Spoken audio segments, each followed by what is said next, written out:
Good evening, and welcome back to Savannah by Night, where we play Vampire the Masquerade. This is a slightly more mature game in the sense that the themes explored on this can be quite heavy, and for some people it may be a little too much. It's also encouraged that if anything becomes too much for a member of the cast, all they have to do is say that they're not comfortable, or they want to fast forward through a scene, or come up with another way to edit and continue the story and leave behind any uncomfortable elements we have accidentally stumbled across. For any of you watching at home, if you find anything just a little too much, take a break, or we understand if you would want to find another stream to watch. However, for those of you that stick around, we thank you for your time. You poor soul. I do want to thank Sam, as always, for running tech and producing this show that would otherwise not exist without his help. Now, is there any other announcements we would like to get through before we hop into the game proper? No, nothing? Okay. We do have D&D on Tuesdays. It's our Age of Myth Hellenic Greece campaign, as it is nearing a crescendo. Who knows what's going to be happening, what ill omens we'll be experiencing, and the divine comedy I'm sure it will become before it becomes the divine tragedy. All of which are inevitable in one of Aaron's games. We do have a, not our game, but on a channel we partner with very often, Top-Down Tabletop. Dreamy will be... Do you want to take that one away? Yeah, this Sunday we had part one of a Kids on Bikes game. If you're unfamiliar with the system, it's very akin to like Stranger Things or The Goonies. So I got to fight a ghost in 1995. It was loads of fun with hilarious new names for 90s pop culture. That's now on YouTube. Just search for Top-Down Tabletop. And part two is happening, I think, November 10th. More details to come. Check our Discord. Speaking of which, you can find all that in the Twitch chat, or if you're watching on YouTube, somewhere beneath the video description.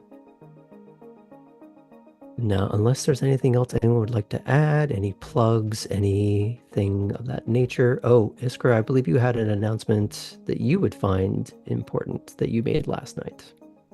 Indeed. And so it is that time again, election season in the United States. Early voting is already underway in many, if not all of the states at this point. So get out there, do your part. The margins could not be closer in this election.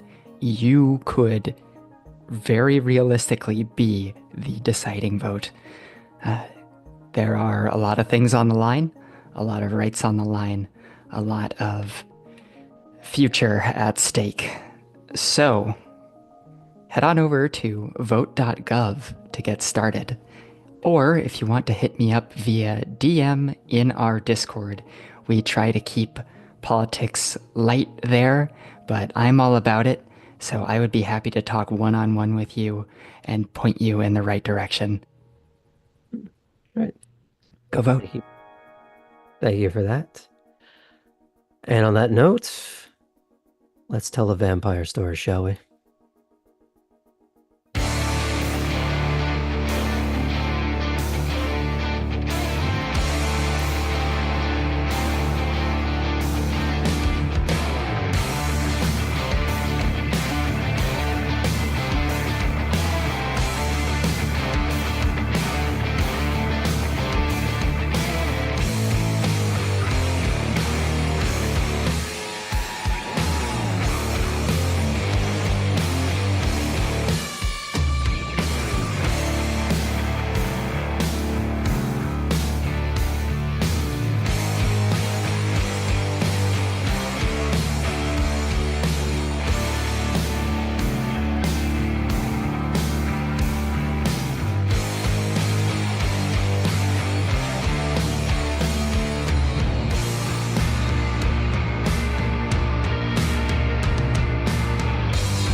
Last time on Savannah by Night, the new arrivals found themselves coalescing once more within the storied walls of Wormslow, each with an overlapping purpose: to start to figure where each of them even belong as they try to unravel their individual situations. Cora showed Poppy to the library, where they met two curious individuals. One, an obvious Nosferatu, Lump. What they lacked in communication skills, they made up for with an enthusiasm for chess that they were all too happy to teach Poppy. The other gentleman, Costello, was revealed to be a member of the Giovanni, a clan known for not just being an undead Cosa Nostra, but for dabbling in necromancy. A perhaps worrying thought for a place advertised as being one of the most haunted cities in North America. Though Cora was left with the tantalizing notion of him being some form of ghost hunter. Poppy was eventually collected by Nico, the man that vouched for her with the prince, and evidently has some manner of a past with her. She was given a warning not to steal from him, and in return, he would give her not only at least the outward appearance of a job, but a real place to stay. Kate was meant to meet up with Mr. Innsbruck, a self-styled cleaner. However, while they did in fact meet up, he made his apologies as he was needed on something of higher priority, leaving Elysium with Costello. Once again, leaving Kate adrift without direction. However, this did give Kate and Cora a moment to discuss the parallels and contrasts of their sires, and the aftermath and expectations of their respective embraces. Artem spent time surveying the Seneschal's property and doing some initial, necessary work on the guest house he'll be sleeping at. After a quick shower and a change of borrowed clothes, he brought Chris with him to Wormslow in order to return Atherton's car, as well as to meet up again with Sokolov. It was on the way that the pair of them discussed the hows and whys of their embrace. The conversation, however, seemed to dredge up something painful for Chris. But during all of this, Tabby was whisked away to the Warrens, the Nosferatu cloister beneath Savannah. And it's there that we pick back up. Tabby, you have been left to loiter in front of Wormslow, the main house. You know that someone is coming to pick you up. You know that it's not Lila. Are you nervously pacing? Are you waiting patiently? What is your current mood? Tabby is trying to get into the mindset that everything, even if it isn't intentionally a test, can be considered one. So even how she gets picked up by an unknown, she is worried she will be graded on. So she at least tries to posture in a way and spends a good deal of the time waiting, finding the right posture to represent herself and her situation. She tries like just squatting on a step, doesn't work. Tries leaning against any type of wall or pillar, and she's like, that is so not anything of who she is. And ultimately decides to kind of just stand there. Not arms to the side, but more like arms crossed, trying to seem relaxed, patient, and expectant. Mm-hmm. Now, are you right at the front door? This is of the safe house, right? No. This is the main house of Wormslow. Main house. This is Elysium. Okay. So outside the front door is Bruno, the main security guard. You could be waiting next to him, or you could be wandering down the steps to that open gravel area where cars seem to coalesce. She figures it is probably better to not, even though this is Elysium, to be seen accidentally is bad. So she probably hangs around Bruno. You would know at this point that the entire grounds are Elysium. You are allowed to wander around in the open air. Then she will go to where cars coalesce. Okay. You can do either or, just letting you know the vibe. Appreciate, thank you. She will go to where she would expect to be picked up. Fun. A car does show up, or rather, a pickup truck. And you see a familiar man hop out of it. Out of the passenger seat, anyways. Before the truck goes and drives to find a parking space. It's an older truck. Looks like something that's used as a workhorse. But the man in his woolen sweater, you recognize as the prince. Calm down, Kate. And he walks right past you and into the house, paying you no mind. Mid-stride, you see eyes go from stark in front without breaking stride. He sidelong glances at me without breaking his stride. Yep, just eyes sort of flick in your direction, and he keeps going.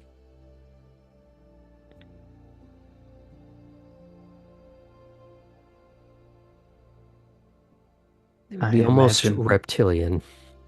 Yeah. Kate, Tabby figures, I guess he's not the one picking me up, which makes sense. Was there someone else in the pickup truck? Not for you. Soon enough, there is a car that shows up that you do recognize. An older, beat-up sedan. Two-tone. This was the car that picked you up from the train. And as Baxter rolls down the window, "Hey, loser, get in." Hop right in. I answer to my name. Mm-hmm. Oh, some of you just can't see Sam Cam right now, and it's a thing of beauty. In short order, you are trundling down the road that leads to the gate, and you are on the major artery that leads back into town. Do you say or ask anything of Baxter?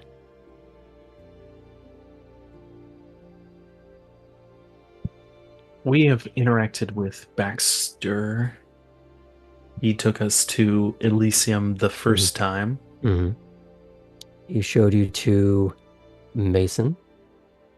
He gave you the choice of either you're coming with me to the Warrens now, or I'm leaving you to your devices. And before you could even finish the breath, he fucked right off. Makes sense. Tabby struggles to find conversation, thinking that someone, if she were a professional already, she would have a list of questions, whether he would be willing to answer them or not. But she kind of stares at the back of his head for a while. Back of his head? She assumed that she was not supposed to get into the passenger seat, but got into the back. You wouldn't have gotten out of the parking lot before that would have been corrected. She goes to sit next to him. It would have made it a case of, I'm not your fucking Uber driver. Get in the front seat. She goes to the passenger seat. And so now that she's not looking at the back of his head, she is kind of awkwardly staring ahead because now she would be seen looking at him. So she tries to not. And instead finds just out the window. Very interesting. So you don't ask him anything, you don't say anything, you don't remark on anything since you've left it. It's not, no, I'm not under pressure. I'm just making sure that's what the mood is before I continue. After a long point, she does awkwardly ask, so you take people to the Warrens? I'm taking you to the Warrens. Understood.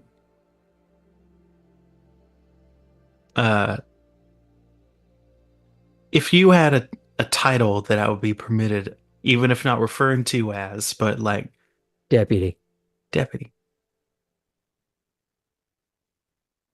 please tell me you fucking know what that is.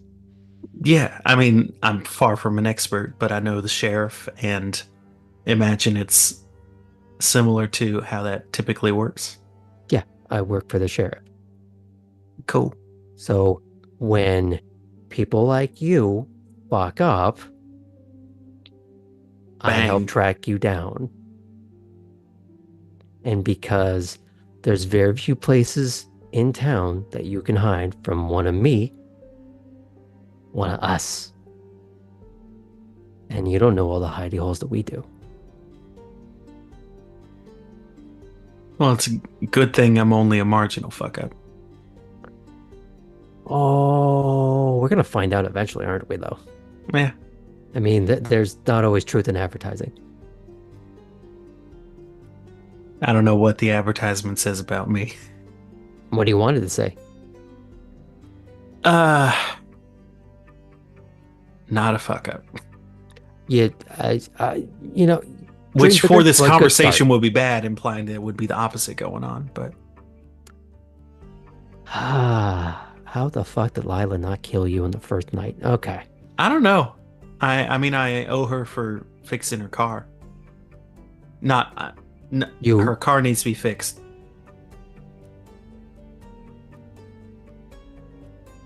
Oh, you dumb bastard. I was put in on a racetrack. I never professed to be a racer. I didn't wreck anything. Okay. Stop. Do you have an actual use? I can break into places. I know children that can break into places. So... Are they useful children? At the moment, more than you, until we see otherwise. Sounds like a useful child to me. In fact, I'm probably going to have one of them teach you tonight. That would be great.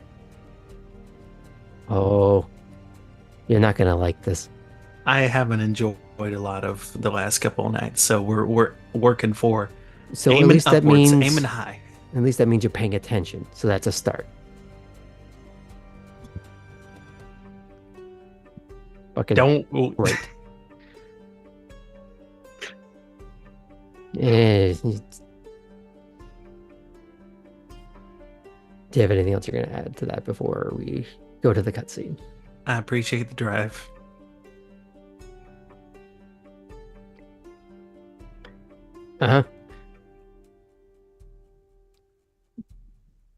He is turns out the window. nonplussed. You notice something in how he drives, especially since you've been looking out the window for a lot of it. Based on how you got into town the first time,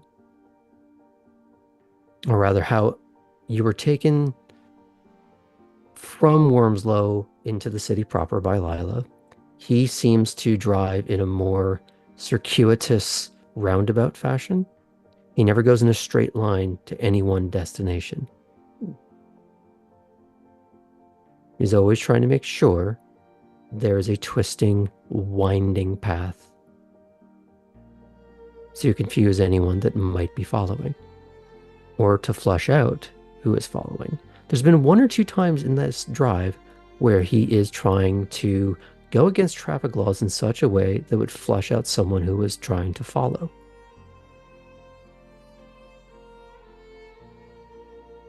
And it's gotten not the traffic breaking, but the roundaboutness gets a little bit more intense, to the point where you would be confused if you didn't have, say, GPS on your phone. But just based on purely looking, you have no idea where you are. You are somewhere within the actual city of Savannah proper, but you could not tell where that is right this moment. He drives into an alleyway between old row houses, occasional business, things that are slightly in disrepair, and either that weird mix of well-traveled or not traveled enough. So it just looks a little unkept.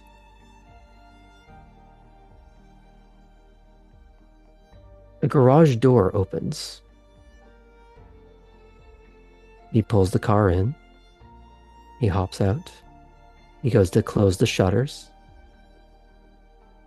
of the garage door, and you hear that hard, heavy clack of deadbolts setting into place all along that door.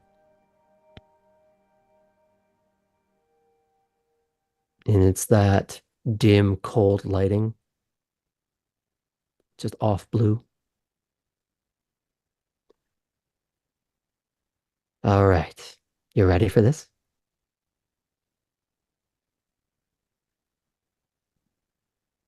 He reaches down to one of the paving slabs that make up the floor of this garage, and it lifts up as if it's on a hinge.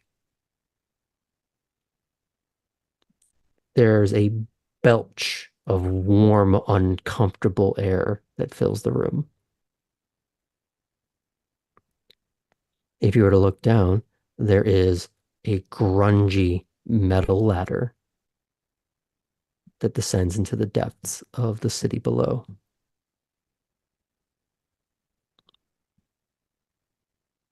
After you. Without much hesitation, she hops onto the ladder and starts scooting down. Now, are you taking it one rung at a time, or are you sliding into the abyss? I think she'll slide into the abyss. Like, hey, gusto, finally.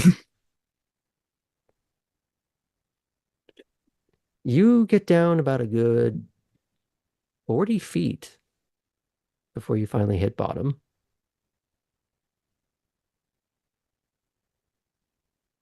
Now, the question is, did you have a light source on when you did that, or did you go blind? She went blind. Okay. You'll be Fully aware that she surprised. wouldn't really be able to see. Yeah, you'll be a little surprised. Your feet would go off the last foot or so of dead air until they hit the ground. Probably a little awkwardly, but because you're made a little awkward, you're probably a little used to that. It doesn't throw you off. The smell would, except for the fact that this is not new to you. Without the benefit of light, you know you're in a sewer. You hear the heavy drop of what you assume is that paving slab above going into place again. And the mad cackle of Baxter, Batman fire poling down the ladder, but with a little Step more aside for him. control and a little more speed than what you did. Because he knows exactly how far down it is.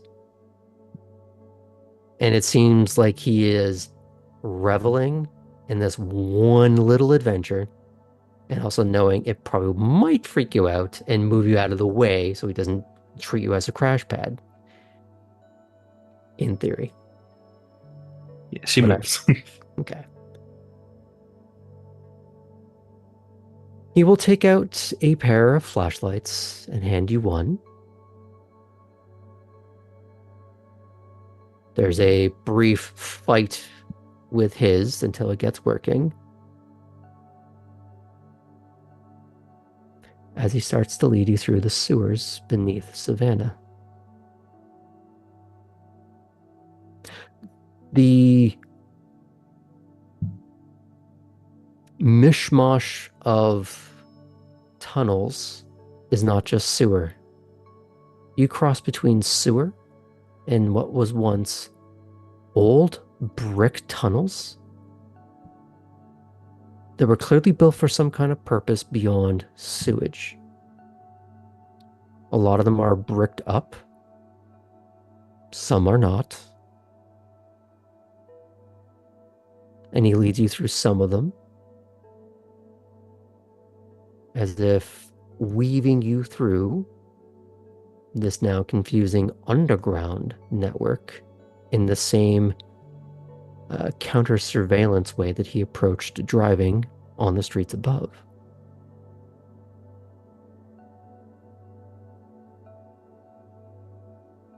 Do you say or ask anything at this point?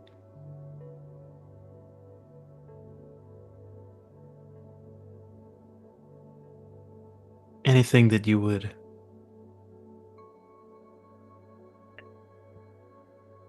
advise for this first night in this current sewer system? Okay, we're gonna get to a point where you're gonna have to do exactly what I tell you to do, no matter how ridiculous it is. You're gonna walk where I walk. You're gonna move the way I want you to move, Okay. because there's gonna be traps. Ooh. Did you not have traps in your last warrant? I did not have traps in my last warrant. You know, the whole thing with Sabat, that's starting to make a little more sense. Yeah. There was a lot less just preparation infrastructure for that type of thing, I'm realizing. Yeah, it seemed like a shit show. Lots died. Yeah, that'll happen when people who run the show are fucking stupid. But you made it out. Good for you. Thank you. Well, it's either skill or blind fucking luck. Let's find out tonight, shall It we? can be a mix. It usually is. She will pay very close attention Mhm. to her surroundings. Eager to follow all of his exact instructions, but also suspicious that this type of personality might allow her to trip a less harmful trap.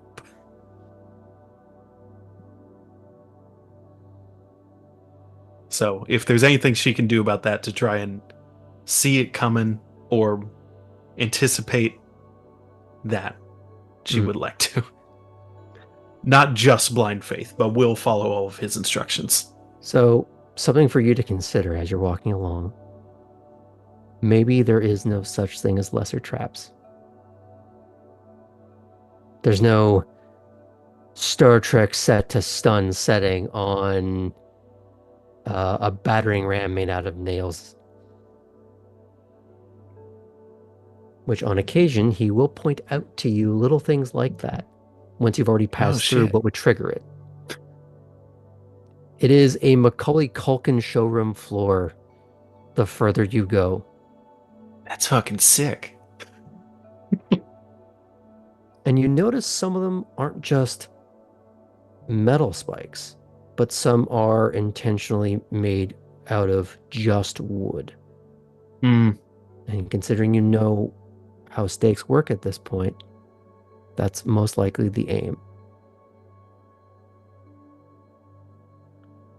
How often do you find people just like on those things? Well, we don't find them up there as much as it's embedded in the wall because it's been strung and there's a guy pinned beneath it and he's mostly Oh, okay, yeah. What do you do with people that get caught in one of those? I'm sure it's case by case, but is there any like inherent punishment for tripping one of those other yeah, than they're point dead. and laugh? Okay. Oh, they're dead. I mean, the most we do is we wrench them off, hose it off, reset. Job's a good one. Back to work. For above table Hmm. clarification, wooden stakes. Hmm. Uh, they do kill, or is No, there some other stuff going on with paralyzing? it just puts them on pause. Gotcha. Appreciate it. It's effectively a painfully induced coma of locked in syndrome. You are fully aware of all the things that are happening, Mm, but powerless to do anything about it. You gross. can't even blink. So bad time. Bad time. Mhm.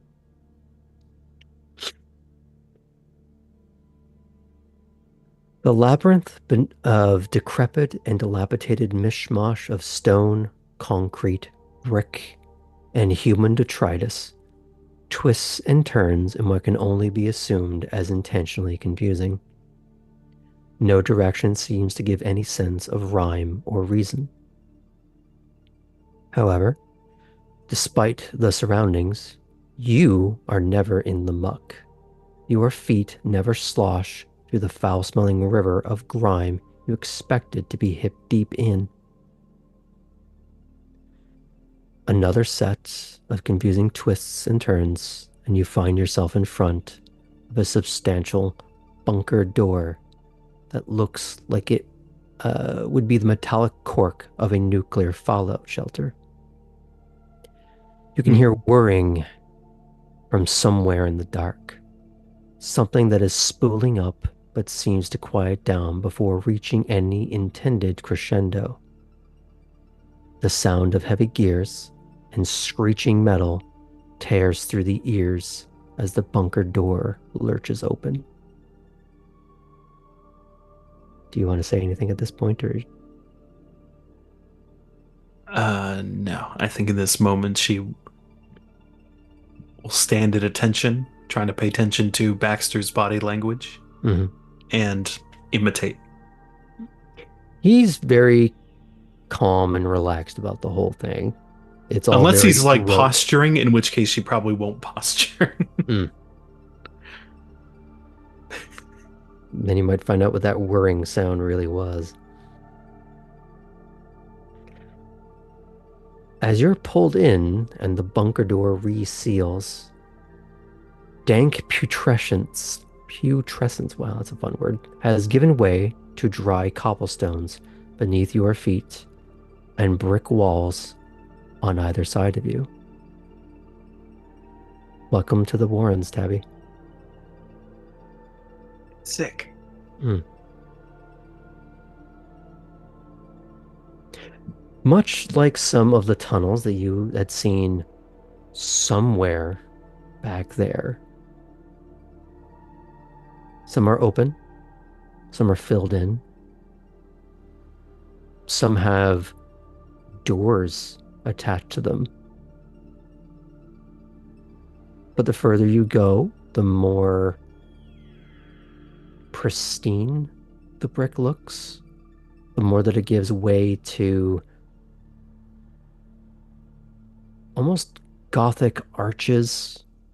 It doesn't get full high ceiling, but it seems like the more you delve into this place, it's not just an offshoot of a sewer. Care and effort has and is still being put into practice for the architecture.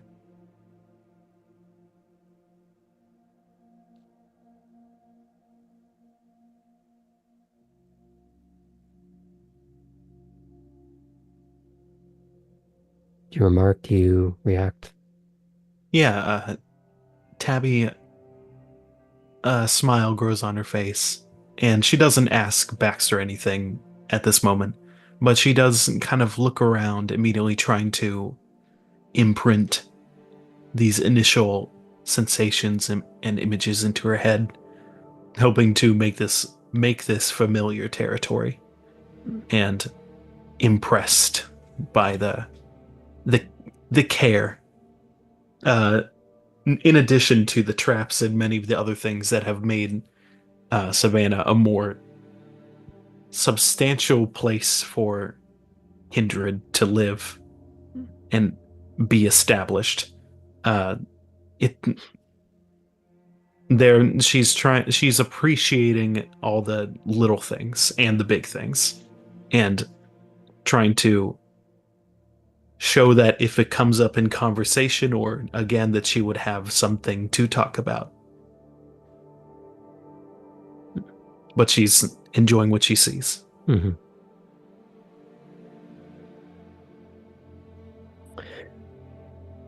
You are eventually led into a smaller stone and brick room that matches the slightly more gothic but well maintained aesthetic. It's clean, it's dry. There's no couches, but a lot of maybe old and refurbished church pews for seating.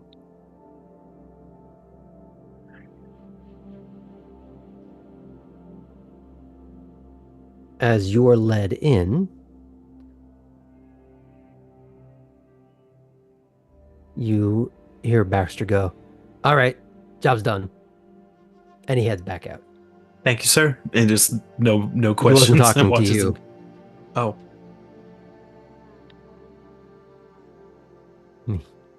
You are left in the room with Mason,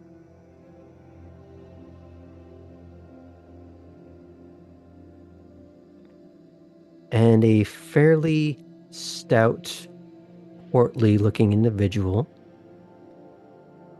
who has a lot of the expected stereotype qualities of Nosferatu with the pointed ears, shattered looking teeth. They just can't agree to a single direction, so they occupy all of them. Chubby cheeked, little plum faced in coloration. And the kind of look where it seems his arms are down as far as they're physically capable of going. They can't ever seem to get parallel to the body. Just a bit rotund.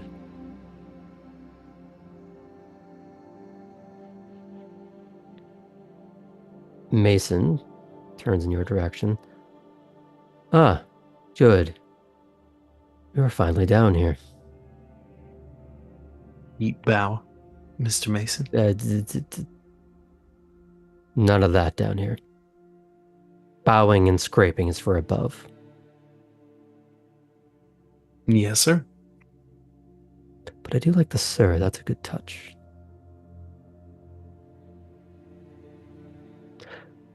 I guess Venture can't have all the decorum. What fun would that be?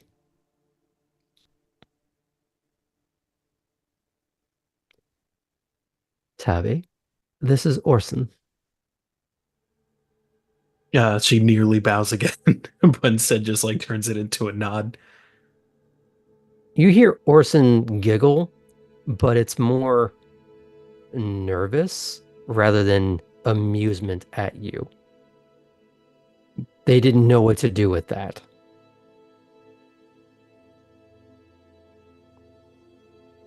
Hi. Hi. Pleased to meet you. Please, I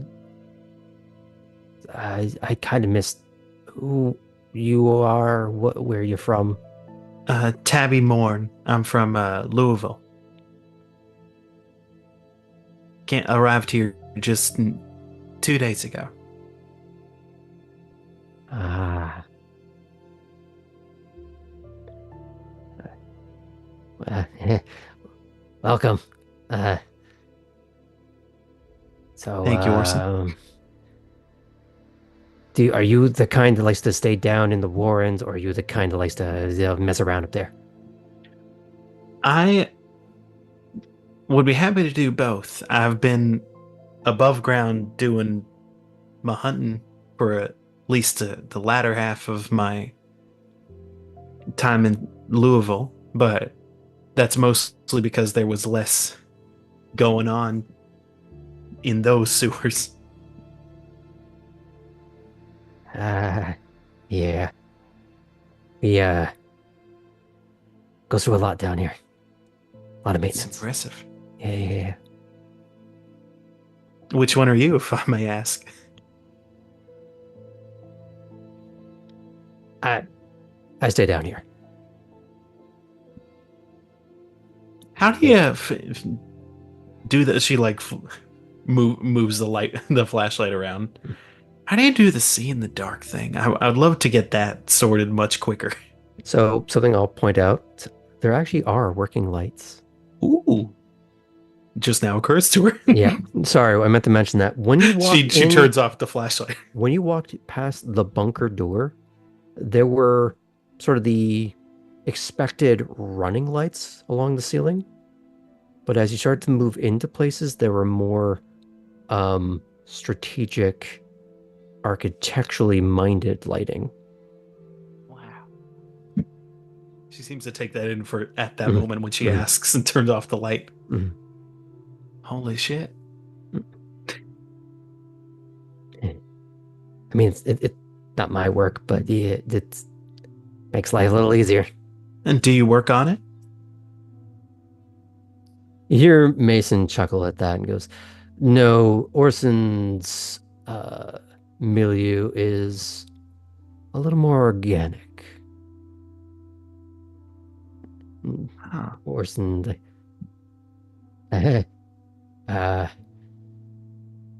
back in Kentucky, did you guys have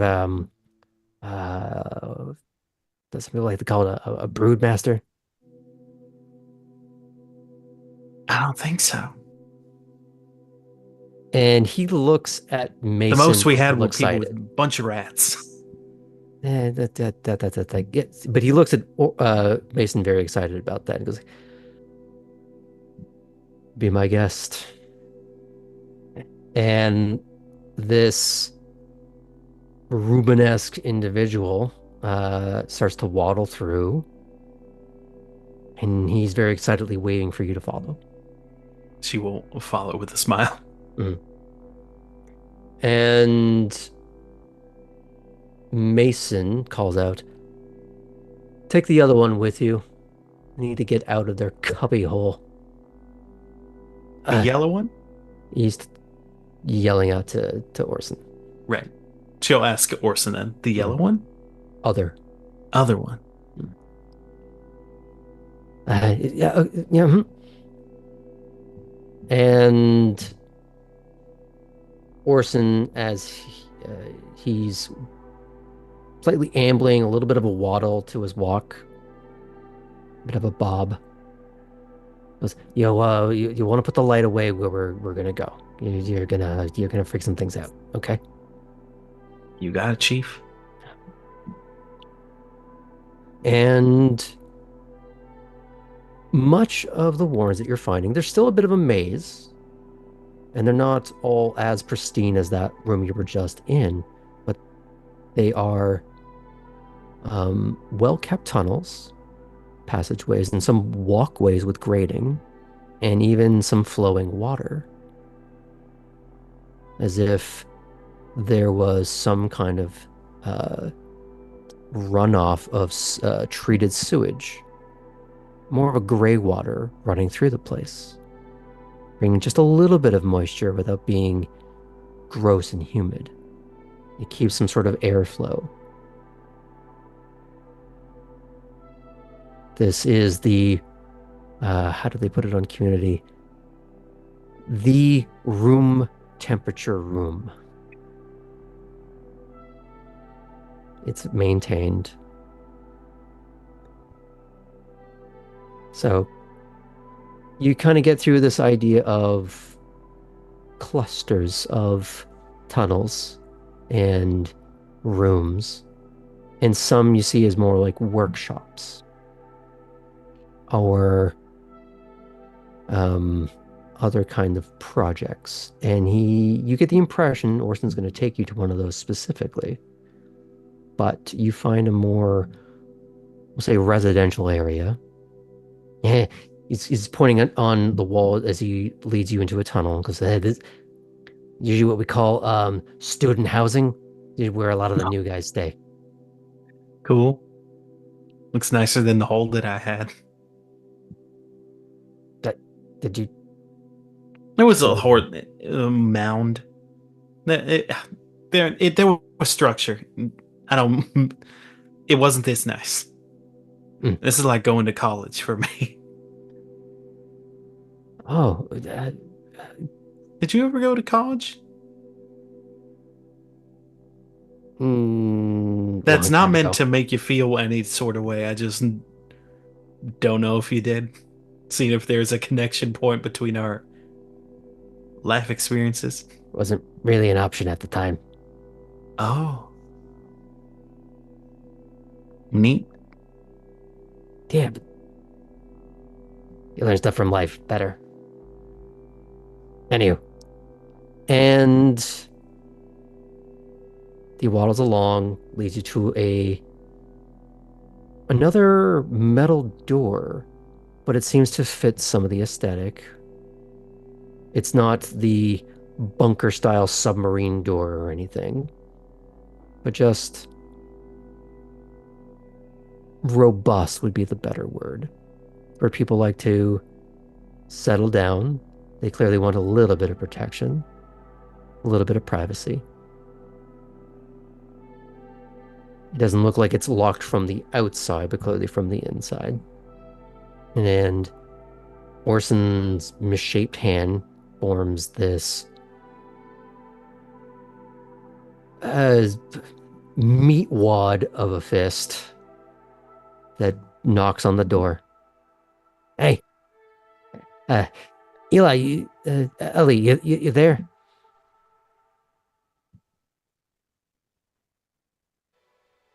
What?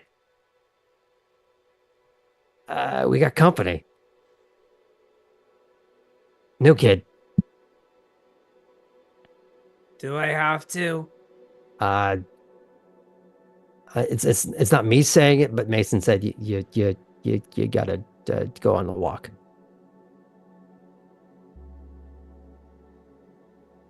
You hear the clank of different locks, probably about 4 of them, get undone, and the door opens to reveal a Nosferatu with headphones on, ridged forehead, scraggly purple hair, and wearing a oversized hoodie with hands in their pockets, and they have a little snaggle tooth on one on their upper lip.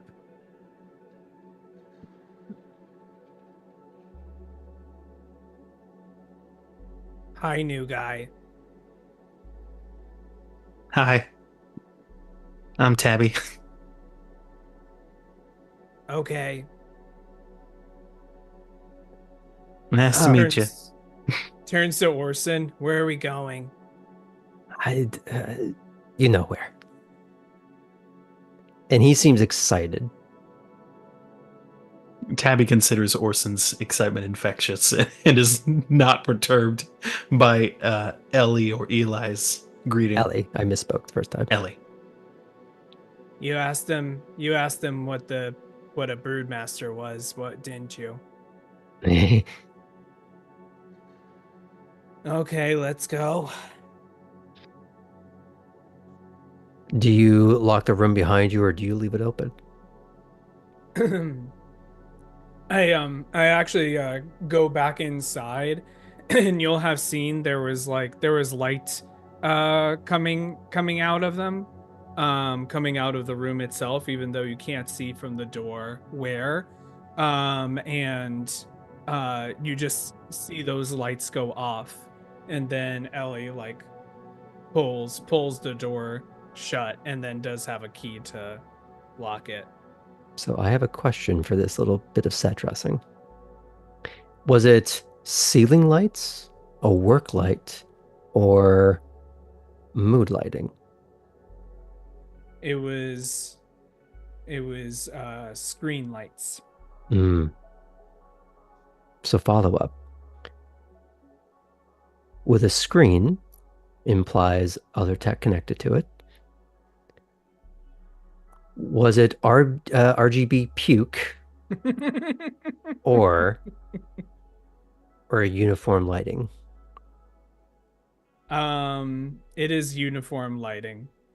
I think dark blue. Nice. That fits. And you lock the door. Okay. Another little bit of ambling through the tunnels. Despite all that brought you here, it's all very dry. Very comfortable. Which may answer a previous question that Tabby could have had about how did Petra get from the Warrens, a place you know to be gross, all the way to Elysium with a pristine dress.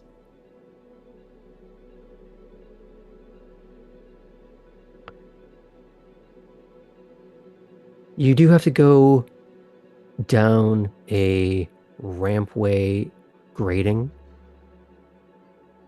to get to this more nestled nook. But as you get there, some of that well-maintained aspect seems to ebb away as you start to see more moss and lichen and fungi sprouting from the walls, but not in a form factor you recognize. Some of the coloration is peculiar. The shape and size of certain things aren't what you would expect in nature. It's a little like if someone had 3D rendered things out of the Voynich manuscript, things that defy logic.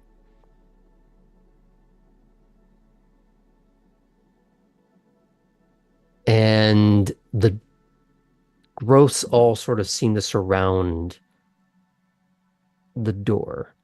It's not quite as heavy, but there is more of that submarine wheel latch.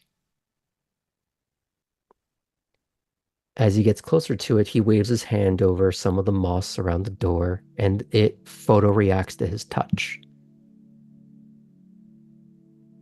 It's like a time-delayed, scintillating blue glow, as if they're made out of fiber wire. He just giggles. Either really happy about that little dynamic or it tickled him. You don't know. But as it dies off in the blue, it fades into this pinkish purple before returning to normal. Cranks it open. Steps inside. Lights off, remember? Lights off. The first thing you're met with is a wall of air. It's not quite the belch as much as this slow roll of pressure release. But it's not sewer air. It doesn't smell clean by any stretch of the imagination, but it smells like life, or something attempting to imitate life. Do you step in?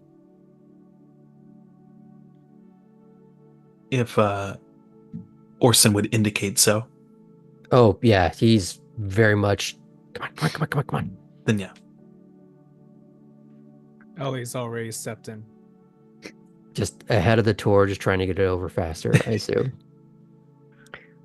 She'll go second. Doors cranked, closed behind you, and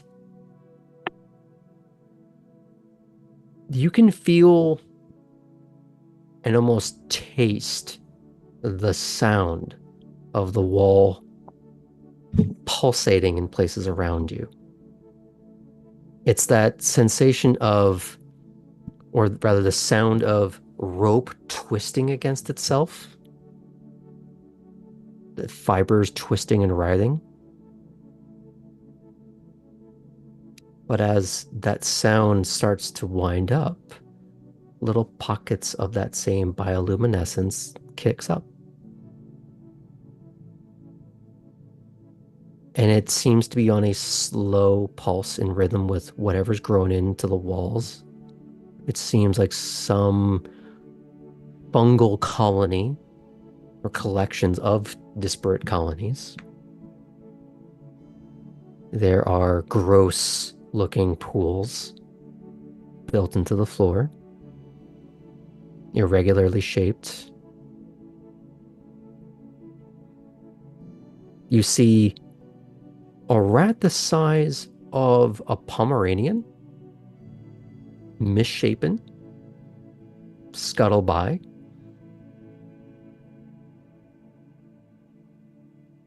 You see another one, but it's crawling along the ceiling and the wall, with the bioluminescence seemingly reacting to its passage.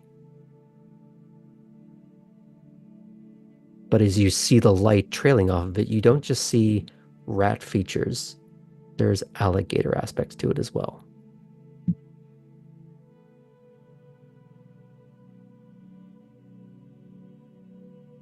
What the hell?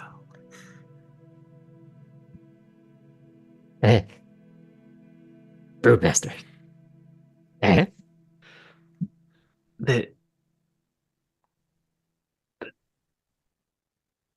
They're cool. Finally, someone agrees. But I don't know why I'm so. I've seen a lot of like holy shit, like vampires are real type of shit in the last couple of years, but I didn't think that. How'd you do it? Wait, did you make these? Uh, uh, Mix the wrong word. Breed. Wow. I I want to help with these. Well, maybe you can start at some point, but it's a very delicate ecosystem. that I mean, I'm sure if you weren't here, like several of these would just kill me. He looks over at Ellie. Do you want to test that? Ellie just shakes their head. Look, I know I'm not the people person, but you need people. What's Ellie do? Saying to Orson. What was the question? Saying to Orson as if Ellie was not present. What's Ellie do?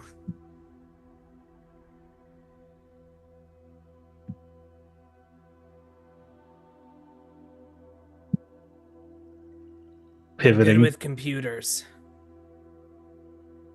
Hell yeah. That's dope too. Why are I wonder why Mr. Mason had you brought in here. I mean, you've seen all this before, right? Yes. Do you gotta calculate something? I'm not good with No, computers. I imagine he wanted me out of my room. Oh.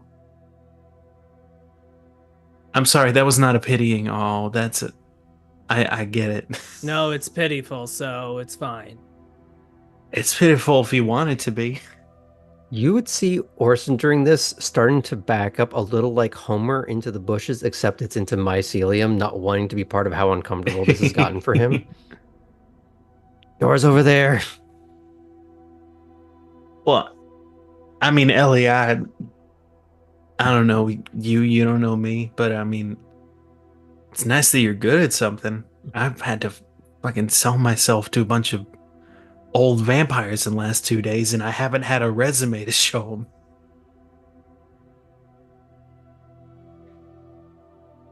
Okay, we should let Orson have his time alone.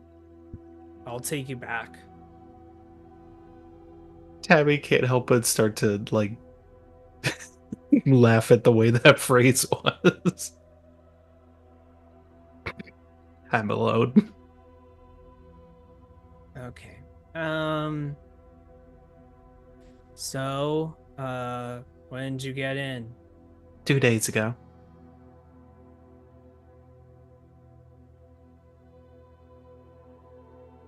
Are you leading Tabby out or? Yeah, I'll just go with you. Nice to meet you, Orson.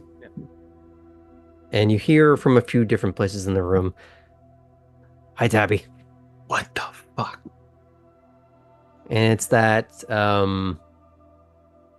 what is it? The light reacting to the sound or the sound reacting to light, and you're not really sure which is which. That guy's kind of cool. It is. I knew it. And it just sounds that much louder next to Ellie. Anyway, where did you show up from? Louisville. Hmm.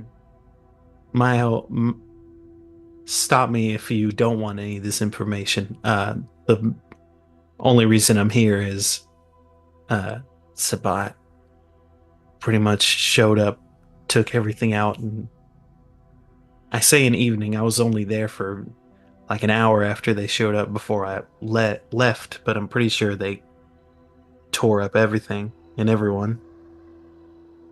Refugee, as it were, pretty much.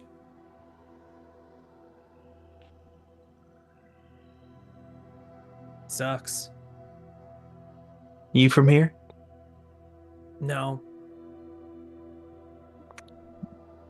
What brings you here? Also, look, I don't want to bore you and make you feel like you got to talk about stuff you don't want to.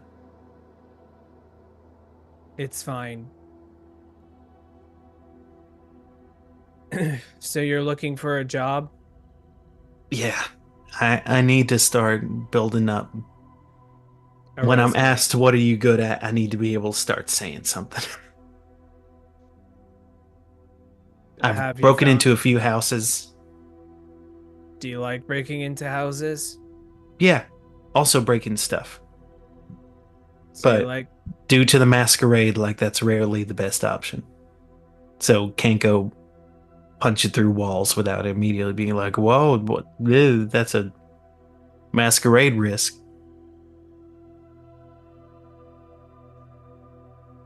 I mean, if people find out, yeah. That's true. If you're good at breaking in, you shouldn't be caught anyway. That's what I keep hearing.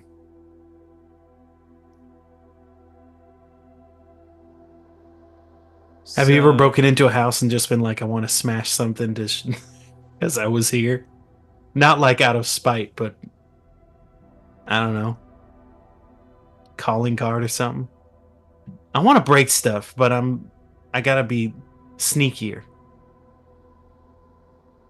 You want to break objects or like bones? Both. Ellie gets like a little closer to Tabby. You have a very violent streak, don't you?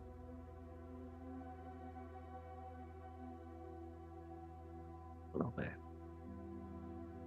Hmm. I mean, the first people I fed from were thugs with a baseball bat.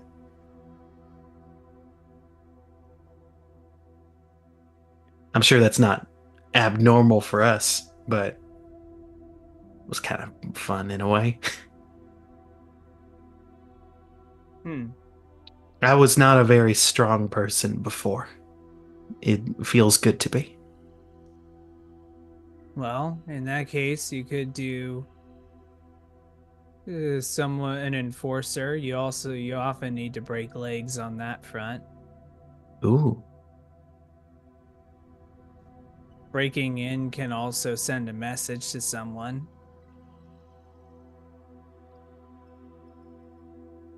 I do have... Oh, sorry, keep going. No, you go ahead. I did have an idea. This is not a job so much as like a passion project to help to make my life easier.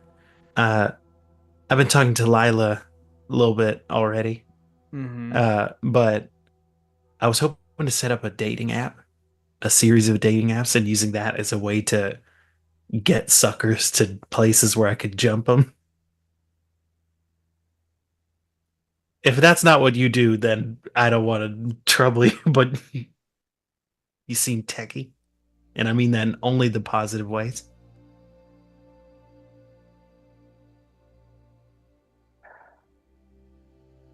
And by this point, we've arrived at the door. Ellie unlocks the door and opens it and walks inside. Into Ellie's own room is what you're... Yes. Okay. You hear fans starting to whir and the lights coming on. And you also just hear, "Come in." She follows in. She had been waiting on the doorstep. What you see is a array of machinery, like an ultra wide screen, a monitor, and another monitor that's like situated vertically. You don't see a PC tower anywhere, but you do see like circuitry and motherboards kind of wired together. What seems it looks to be the kind of thing that you don't buy in a store. And you then for the first time see Ellie's hands that have these elongated fingers, almost like talons, as they go onto the keyboard. And it's kind of hard to interpret what is happening. But Graham, I would like to be doing a little bit of what the plans that I have discussed for Ellie's feeding would be. Why don't you share with the class what that would be? So, Ellie finds someone. Ellie actually like turns to Tabby and goes,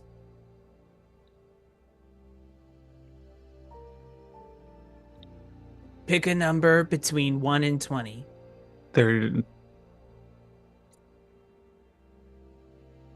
night, folks. 13.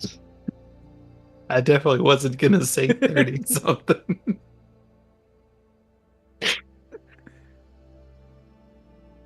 This is when Orson walks in and goes, "Did you go to college?" No.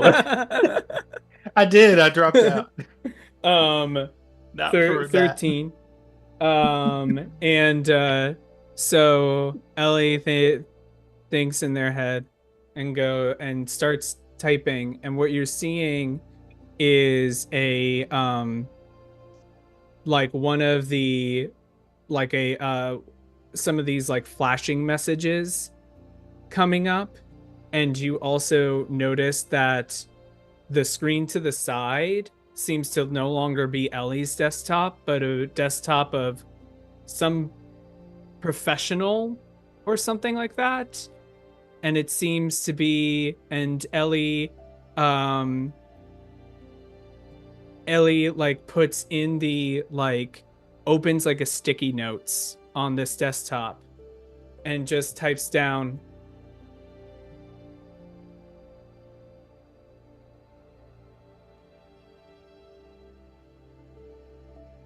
"Your wife would not be very happy to know about Margaret and Sarah and Sally and Natasha. Holy shit. If you want to keep this quiet, bring $13,000 in cash.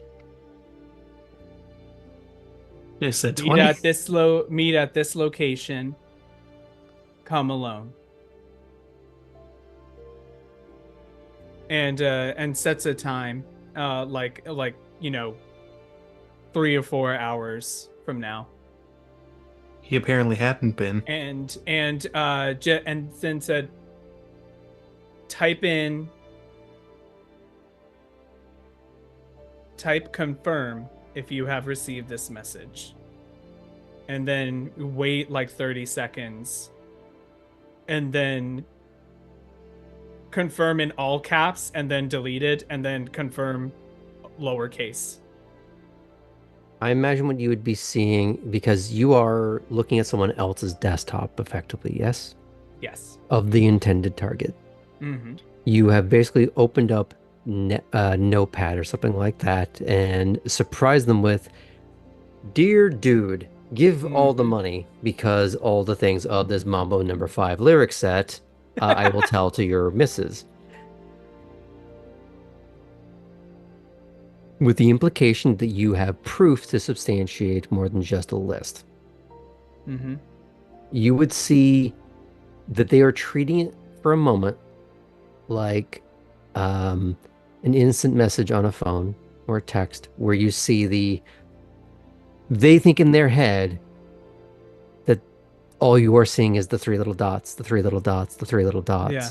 And you see the roller coaster of what they go through of, what the fuck? Who the fuck are you?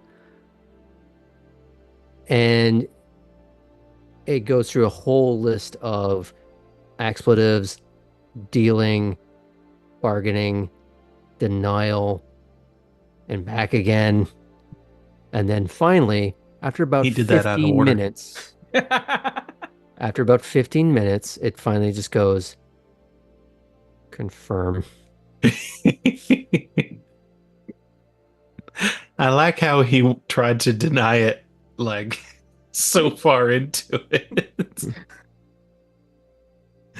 Do you get a bunch of guys like this? It's Savannah. It's very easy to find people. And what you get? You go pick them up or get them?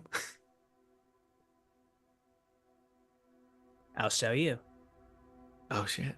Road trip.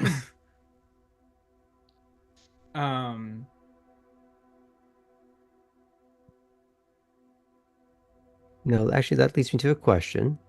Does Ellie have a car? Don't make me drive it.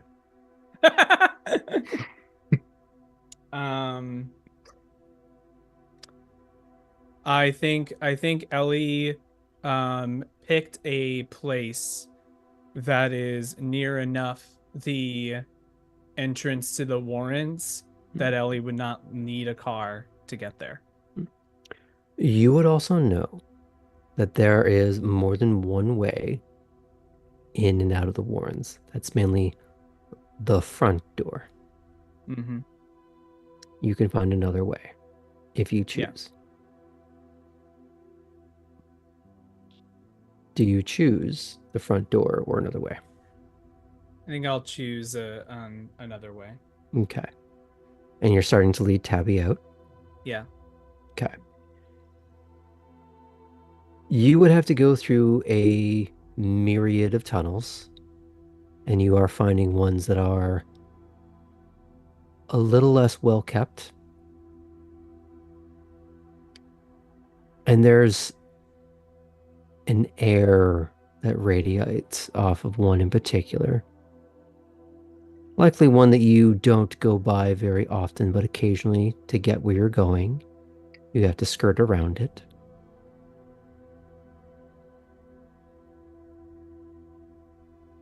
As you pass by,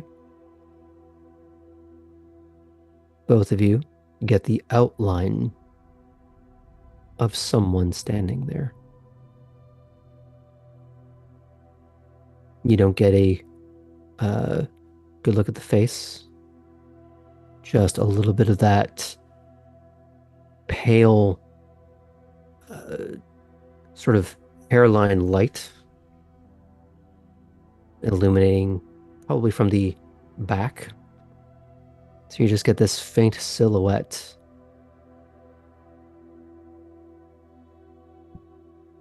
Do you linger or do you keep going? For Ellie, this is not a new occurrence.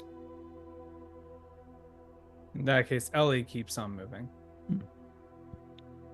This is just to be clear on the visual, this is a nondescript individual at an opening, or just kind of in opening, but not to the outside. Seen from a tunnel as you're passing by into a room of some sort that you are not able to see clearly. You are still within the Warrens,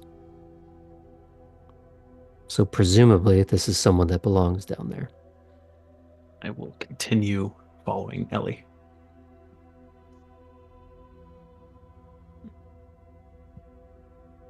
Okay. Eventually, you leave the more well-kept areas until they become more and more decrepit looking, more winding passages to give way to sewage lines. Ellie is having to guide you around areas in the way that Baxter did to avoid what you are presuming are traps of one design or another. At one point, you do hear a bit of a metallic whirring somewhere in the dark, but it never reaches that apex where you would be worried about it. Though maybe you still should. Hey, Ellie. What's that sound? I know what those sounds are, right? You do. Some of them are just the coiling of a trap about to spring, but the more heavy metallic ones, where it sounds like something is rotating, you know those to be hidden guns. Oh. Yeah, so, make sure you're remembering the steps. Oh, shit. I will pay more attention. I've been telling Lila we should do face recognition, but apparently that isn't always reliable. Warrens are fucking well defended here in Savannah. Yeah. Yours didn't have any of that either, right? No, that was really weird when I found that. It was a maze. Wow, it wasn't. No, yeah, mine wasn't either. I'm kind of surprised. Anyway, let's go. Yeah. And as the two of you eventually climb a ladder, we are going to fade out from that. And we're just going to take a little break before we get to the rest of our scenes tonight.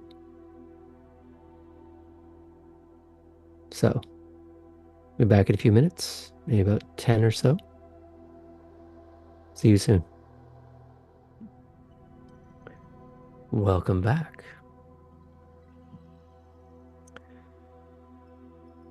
While our two Nosferatu go off gallivanting into the night to probably wreck a marriage or two and maybe feed on someone who probably deserves a little bit of karma in their life, we're going Wait, is to this just going to be the same guy Kate fed on the night before? That guy oh was my an God. out-of-towner. This is a local. That's true. What if we all ended up feeding from the same guy at a different point? Well, then Pass you're him calling the around. sheriff because you've created a body. Now, camera will pan back over to Wormslow, where Kate and Cora had been talking with Artem and Chris. However, as Chris had gotten a little excited and exuberant and was running outside as if to find some sort of trouble without the aid of a car, Hard enough to take her for walkies. Artem felt compelled to go and chase her down. And for the moment, because our good friend Martel won't be here this week, we're going to be off-screening them gallivanting around Wormslow by their twosome, which leaves Cora and Kate in a hallway on the upper floor of Elysium.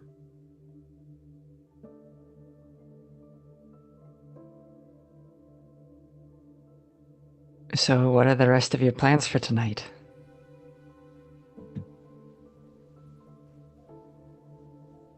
I haven't quite figured that out yet. I might go see if there's anyone else I need to talk to here at Wormslow before I head back into town.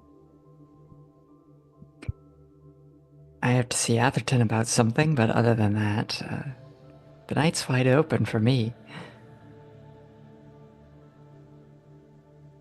Well, you have my number.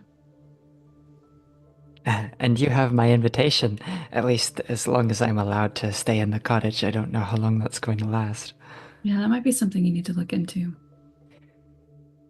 Yeah. I do need to figure that out. Maybe that's what I'll start tonight. Want to help me go house hunting? House hunting, then hunting?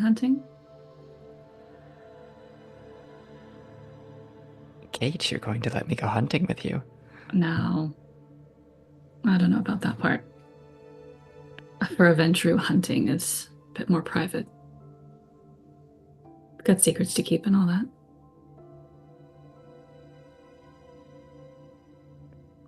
I wouldn't say a word. No offense, but that would take a lot of trust. Of course. Maybe someday then. Maybe. But don't be offended if it doesn't come. I don't even know my own sire's blood preference. Would I have discussed the notion of blood preferences ever? Like maybe with Heinrich? Like, hey, I notice you never eat around me. What's the deal? I would say the idea has come up in a very roundabout sense, but you don't know exactly what it is or why it is, unless you would have asked your sire more directly. Okay. No, I don't believe so. This is something I'm probably finding out about now. Because, you know, I don't think I've heard those exact words, but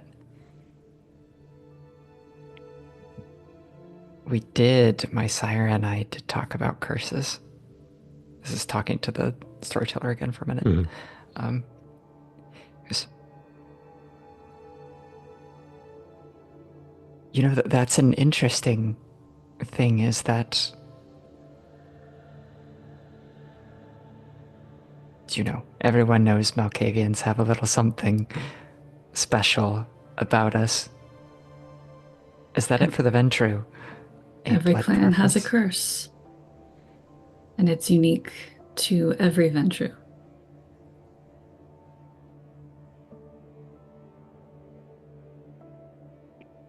You didn't drink anything when we first showed up either, did you? No. So you can see why something would need to remain secret.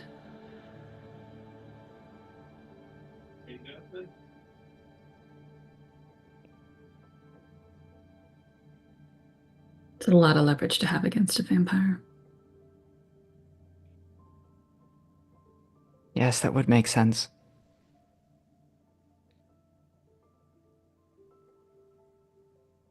Cora will kind of crumple her face for a minute and go, that doesn't seem like very much fun, though. Oh, hunting can be a lot of fun. More limited. Socially drinking is not an option.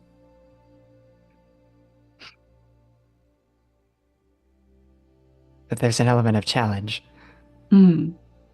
I can get behind that.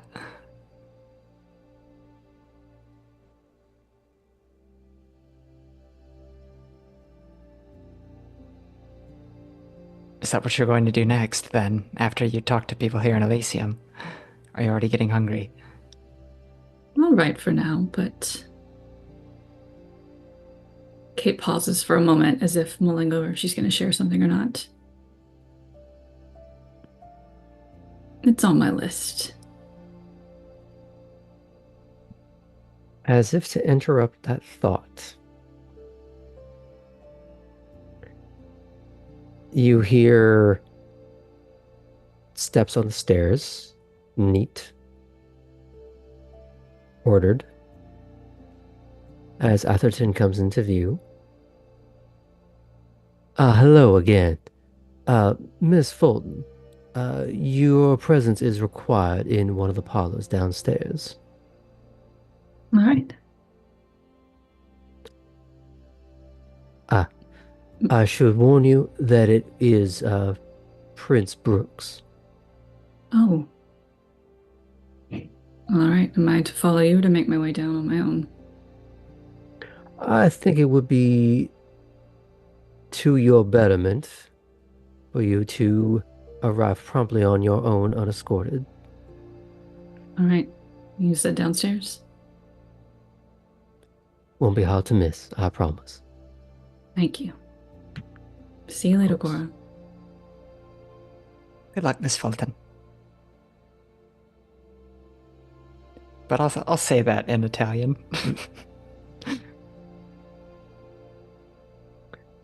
And as Atherton and Kate pass each other on the stairs, Atherton will continue to Cora. Well, perhaps we could have a chat of our own if you were of the mind to. Yes, of course, you said you needed to speak to me. Less of need, more of a... Well, just want to sate some curiosity, I suppose. Well, all right. What are you curious about? And he's going to gesture for you to walk alongside him. Do so. Eventually, you do make your way outside to a gazebo that you would have recalled from your first night. Very well. Mm. Where I met my primogen. Mm-hmm. Well, just because we have a large main house doesn't mean that we can't get out and enjoy the grounds on occasion. So tell me, how are you finding yourself here? So far, I think I'm doing rather well. I've already met some interesting people. Seem to be getting on well enough. Have you got a line on what is next for you? How you're going to sustain yourself? Maybe. Oh, well, maybe it's still better than nothing. Yeah. I mean, I think I impressed Titus anyway. He did ask me to come back. I thought you two might hit it off. Glad to see I was right. Yes, the other night, Grace or my primage had said something to that effect too. Well, she might have been forecasting. However, I rely more on reading people. It's that easy to read right away.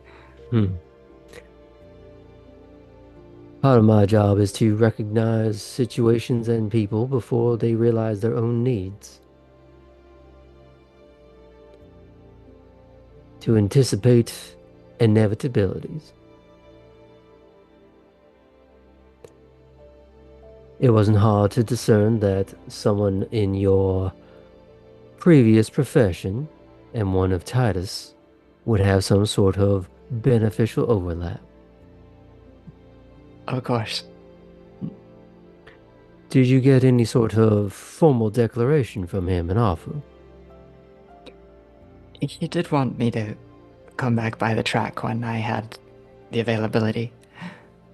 I don't know exactly what it'll entail. Well, wouldn't hurt to at least check in with him before blindly going off to the track.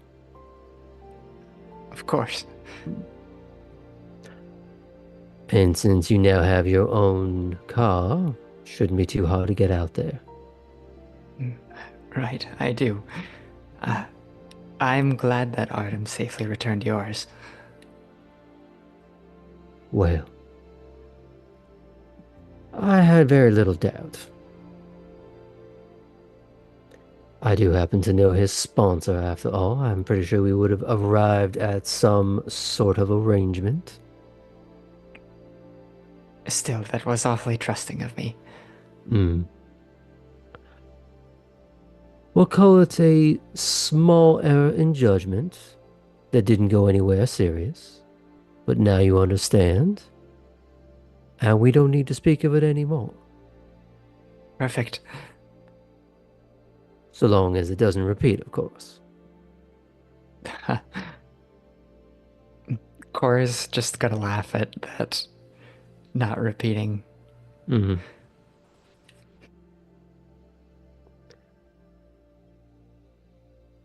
So, while I will allow the hospitality of the cottage to continue for a few more nights, you need to have a plan for where you're going to be staying after that. Of course. In fact, actually, before you came to fetch Miss Fulton, she and I were talking about the very thing. Ah, very good then. Not sure precisely what I'm going to do about it yet, but I'm sure I can figure something out. Well, there's of course all the mundane ways, and that's more than workable. You could try and touch base with someone like Mr. Hezekiah or Miss Lila. They might be able to find you more alternative means. Though keep in mind, you might owe some favors if you go that route. Well, I haven't got a lot of money, but what I have got is talent, so that might be the direction I need to head.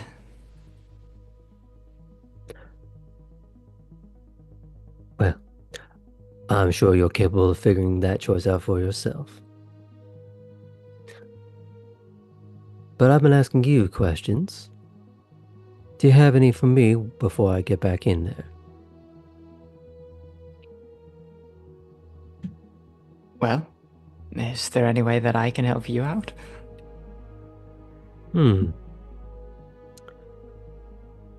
I'd have to consider that, but that is an interesting offer.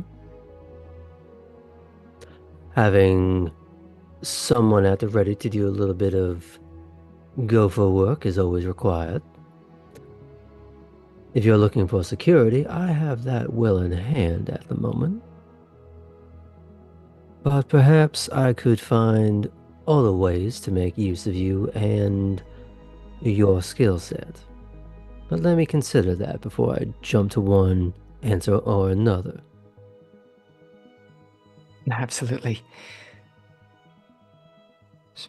Uh, as I'm looking around for places to put myself up, is there anywhere in the city that I should particularly avoid? Hmm.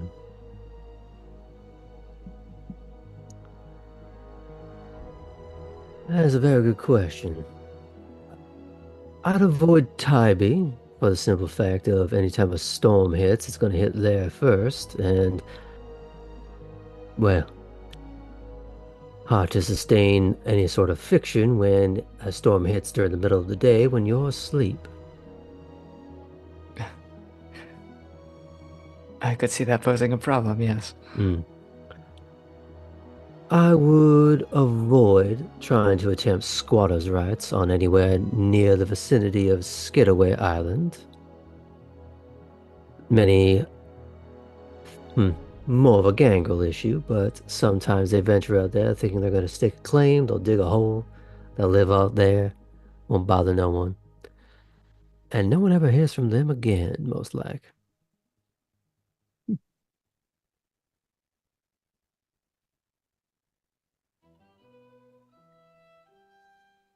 All right. Well, 2 islands then to stay away from. Mhm. Now, some of the other islands are of a higher financial pedigree. So that might be a little out of your price range anyways. If you are looking for somewhere more low rent, it would be a little easier, though it might be a little harder to park that car you got. It would become quite noticeable. Yamakra Village, which is near Scad, the main campus. There's nothing wrong with living near a college. Affordable, probably. Yes, in normal terms, of course, but Yamakra is also known as a high crime rate area. Your car might not be there by the time you wake up. At least not all of it. That would be a setback. But if you could find somewhere to stow the car, and you don't mind the potential noise during the day of a more compacted neighborhood, might be a little easier on your wallet. And it's always a start. But there is, of course, everything in between.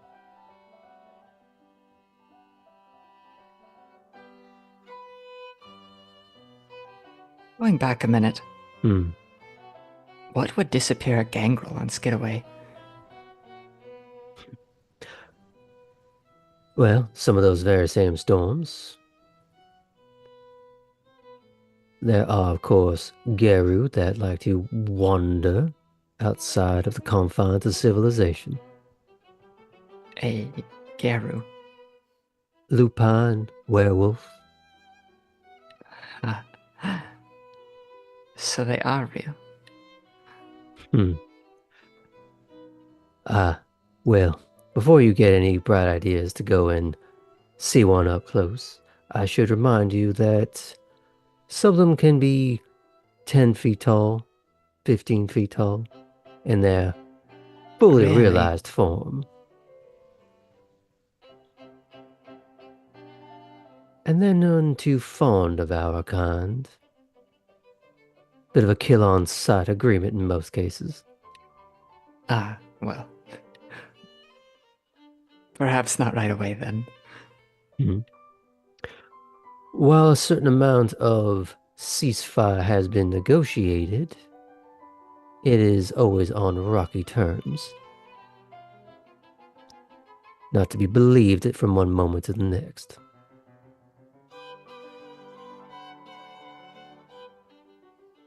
You know, this is turning out to be a very interesting place, Savannah. Well, I'm glad it entertains.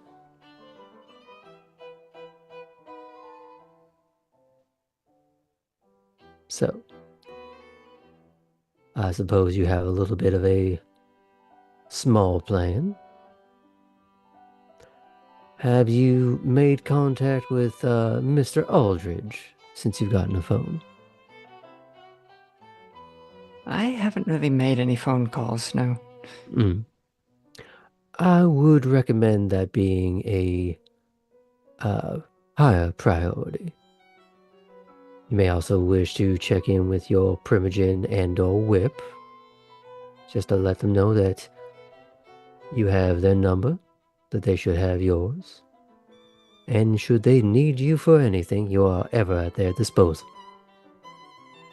Reminding me I've taken a lot of things as a given. I'll go ahead and do just that. The way I understand it is that you are newer to the idea of court life. That's right. What's getting around? Well, again, it's about observation.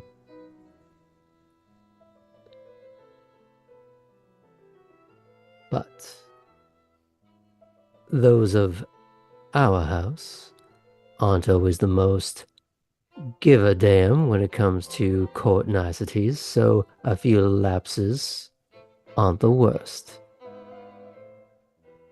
Just be sure to correct the oversight in short order. That I can do. Well, shall I leave you to it? I suppose, yes, I have some tasks now.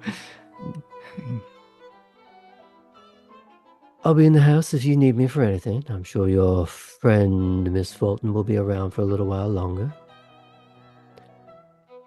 Thank you, Atherton. I think I'll probably stay right here and make some calls. Excellent plan. Talk to you soon. Cora will kind of wink at him. And he'll leave her at that.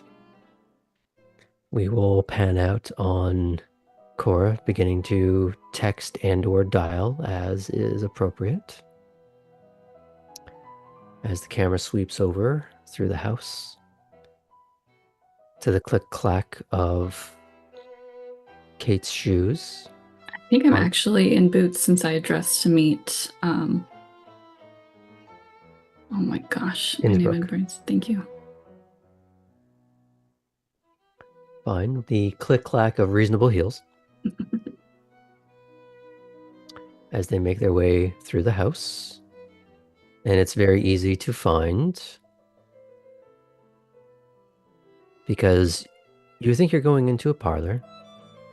You instead see Prince Everett Brooks hand clasping the opposite wrist behind his back, waiting in the hallway. I feel like getting some air tonight. Join me, Miss Fulton. Certainly. Thank you for the invitation. He'll hold the door. Calm down, Poppy.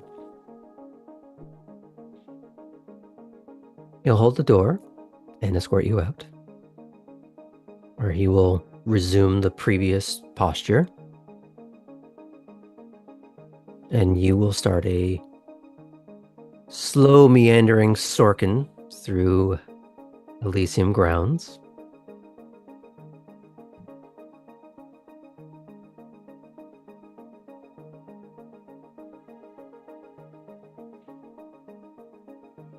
How are you getting along so far? It's been all right.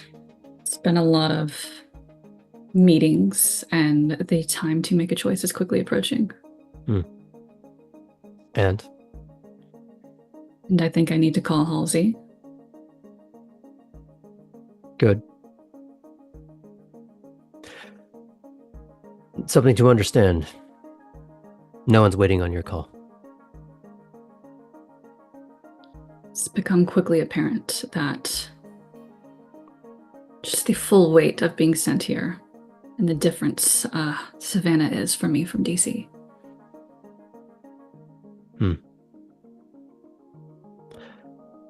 I imagine there would be a fair amount of culture shock.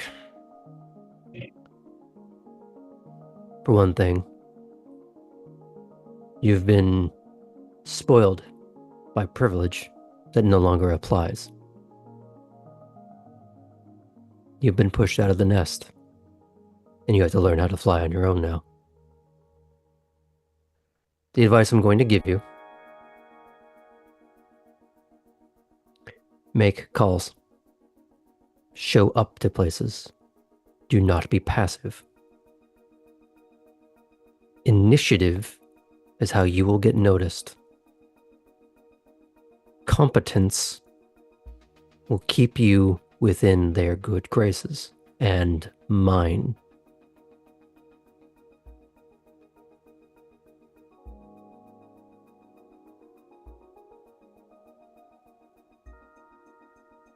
That's what I plan to do. Good. What's your first call going to be? To Mr. Halsey. Have you thought about what you're going to offer him? Logistics. Solid. Organization support for the security company. That might be a good mid to long-term goal within the company. However, to understand better what the company does, you may be required to start at the bottom. It's the idea of, if you want to learn how to lead, learn how to follow. Mm-hmm. Are you prepared for that? Yes. Good.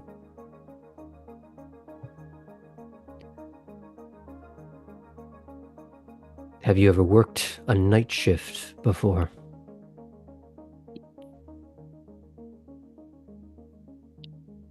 Well, before the embrace, hours were certainly long, and post-embrace, hours remained long, though shifted. Have you ever done anything menial? Well, filing papers can get pretty menial. So no.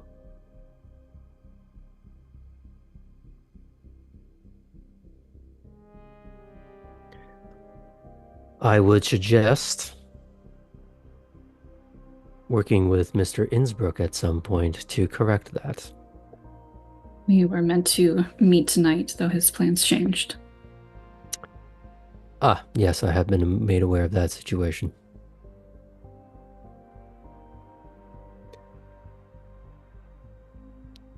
Fair enough.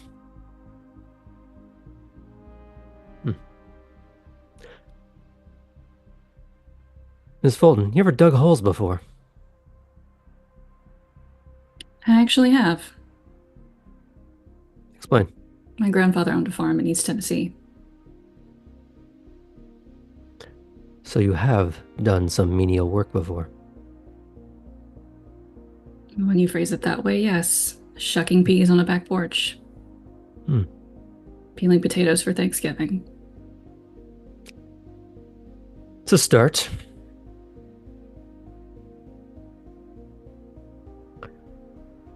Until you get things sorted with Halsey. It might take a day or two. I'm going to have you work on some of my land so that you understand the earth beneath your feet. No one can have true appreciation for the land they rule unless they work it.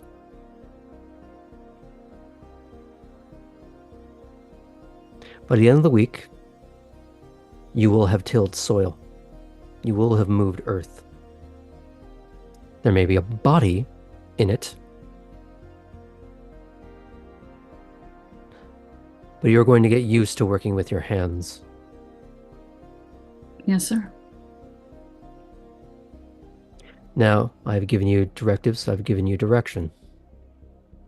What questions do you have for me while you have my attention?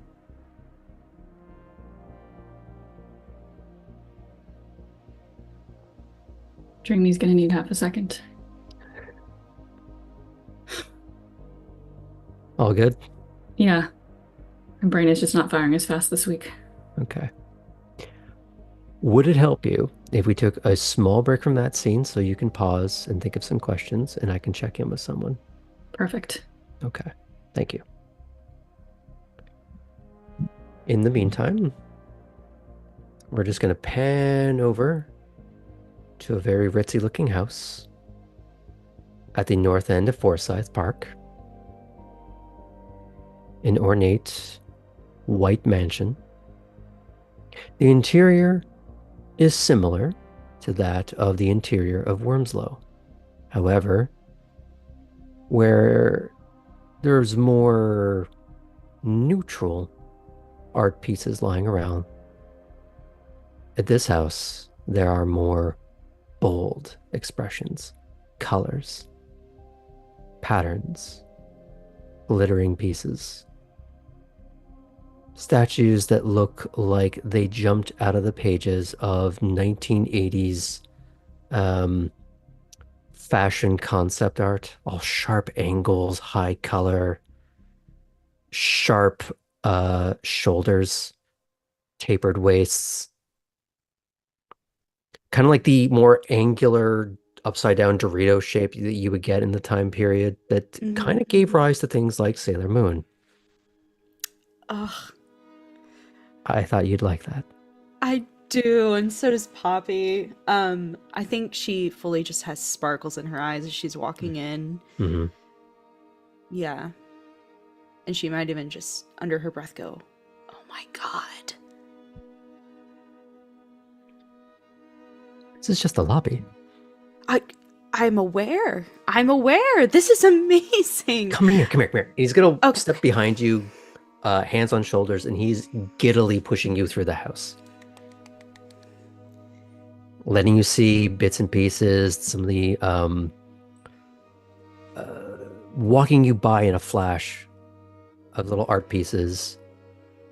More a case of getting that, like the sneak peek at the head of a season of a show before you go back and watch it. Right. You are getting that sort of pre-trailer of the things you're going to get to see more up close and in your own time. He's just speed running you through little bits and bobs. Maybe to leave you flabbergasted, or maybe he's just excited. Or maybe he's doing it to fuck with you, and it could be all of the above. Yeah. I think Poppy mostly is just full of joy and relief. She's like, "Oh, finally I can live in someplace beautiful again." I don't have to live in that weird building with all of those roommates, and yeah. She's thrilled. Mm-hmm. Eventually, he leads you through the house and into a more cloistered courtyard where you see that same pale-skinned redhead in a more casual but still somehow elegant dress. Bare shoulders, a familiar cameo choker with the Nosferatu clan sigil on it. And she is surrounded by magazines, Ooh. high gloss, but none with ads. These seem like pre-production.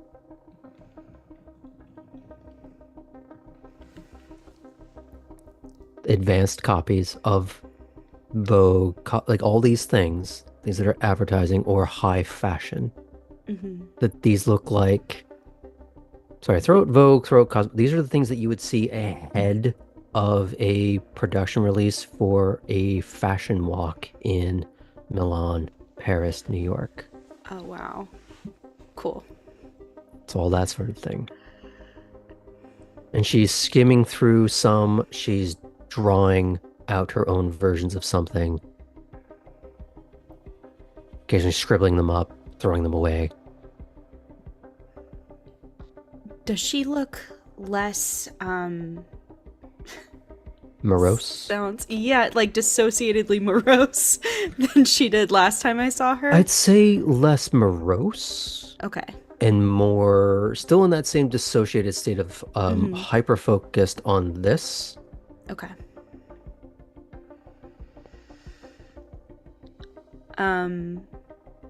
How far away from her are we at this point? I'd say that she's on the opposite side of the courtyard. Okay. Meant to be a case of she could see you walking up, the pair of you. Great. I think Poppy, after seeing her swallowing hard, is going to try to follow Nico's lead on how to interact with this person, because last time she failed. Now, when you say she, you mean Poppy. Yes, very much so. Okay. Clarice did nothing wrong, except for be sad. Now, you find a delicate finger press of an ushering on your mid upper back, but it stops very quickly as a case of just getting you moving rather than continued full palm intimacy on the small of your back. It's just, let's get you moving. Great. Love that. Mm-hmm. And she'll walk with him, matching his pace.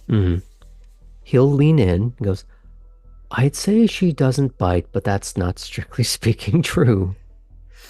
That I believe. Now she already knows about you. Okay, good. She I'm glad I'm not a knows. surprise. Oh, I imagine you're full of surprises. Well, that's related. God, That's I the fucking after hope party. so. I don't want to be bored by you by the end of the week. I don't think you will. Well, let's try to keep the surprises within the realm of that's okay versus if it's over here, that's a problem. Yeah, Okay. but like here is good. Yeah. Here? Yeah, okay. You know, this spectrum makes a sparkle. Okay. Over here. Okay. No go. No go. Yeah, bad times. Okay, Real got bad. it. Got it. Okay, Real bad. great. Real bad. It's not gonna happen. Don't make. Why do you make promises? I don't know. I'm new. But you wear it well. Thank you. I appreciate it. Live fast. Live a pretty corpse. Ooh, I thought you were saying die young. Live fast, die young, but pretty corpse is good too. Just not make it too soon. So,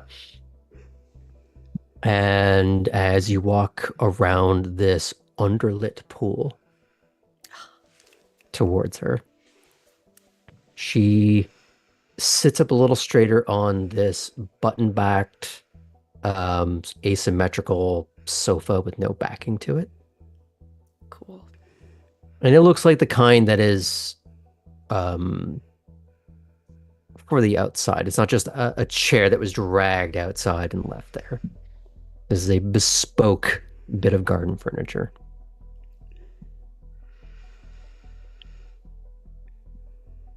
Oh, hello. Oh, I remember you. And you. It's great to see you again, Clarice. And she will stand. And she will go up to you. And she'll do the very, fingertippy touch of the upper arms. As she leans in for the kiss. But it's a little slow, a little methodical, but very graceful. She goes, Nico has explained to me some of your situation. I'm sorry for your troubles. Oh, thank you. I appreciate that. And she kind of looks down being like, what did Nico tell her exactly? Oh God. Though she probably can guess. Mm. How panicked is your expression right now? I think it's panicked for a split second and then she pulls it back together, but Clarice may have seen it. For fun, let's make this a roll because I want to see how bad you flubbed this. Okay. Okay. What am I rolling? Is this a subterfuge? No. Sneaky. So you can make an argument for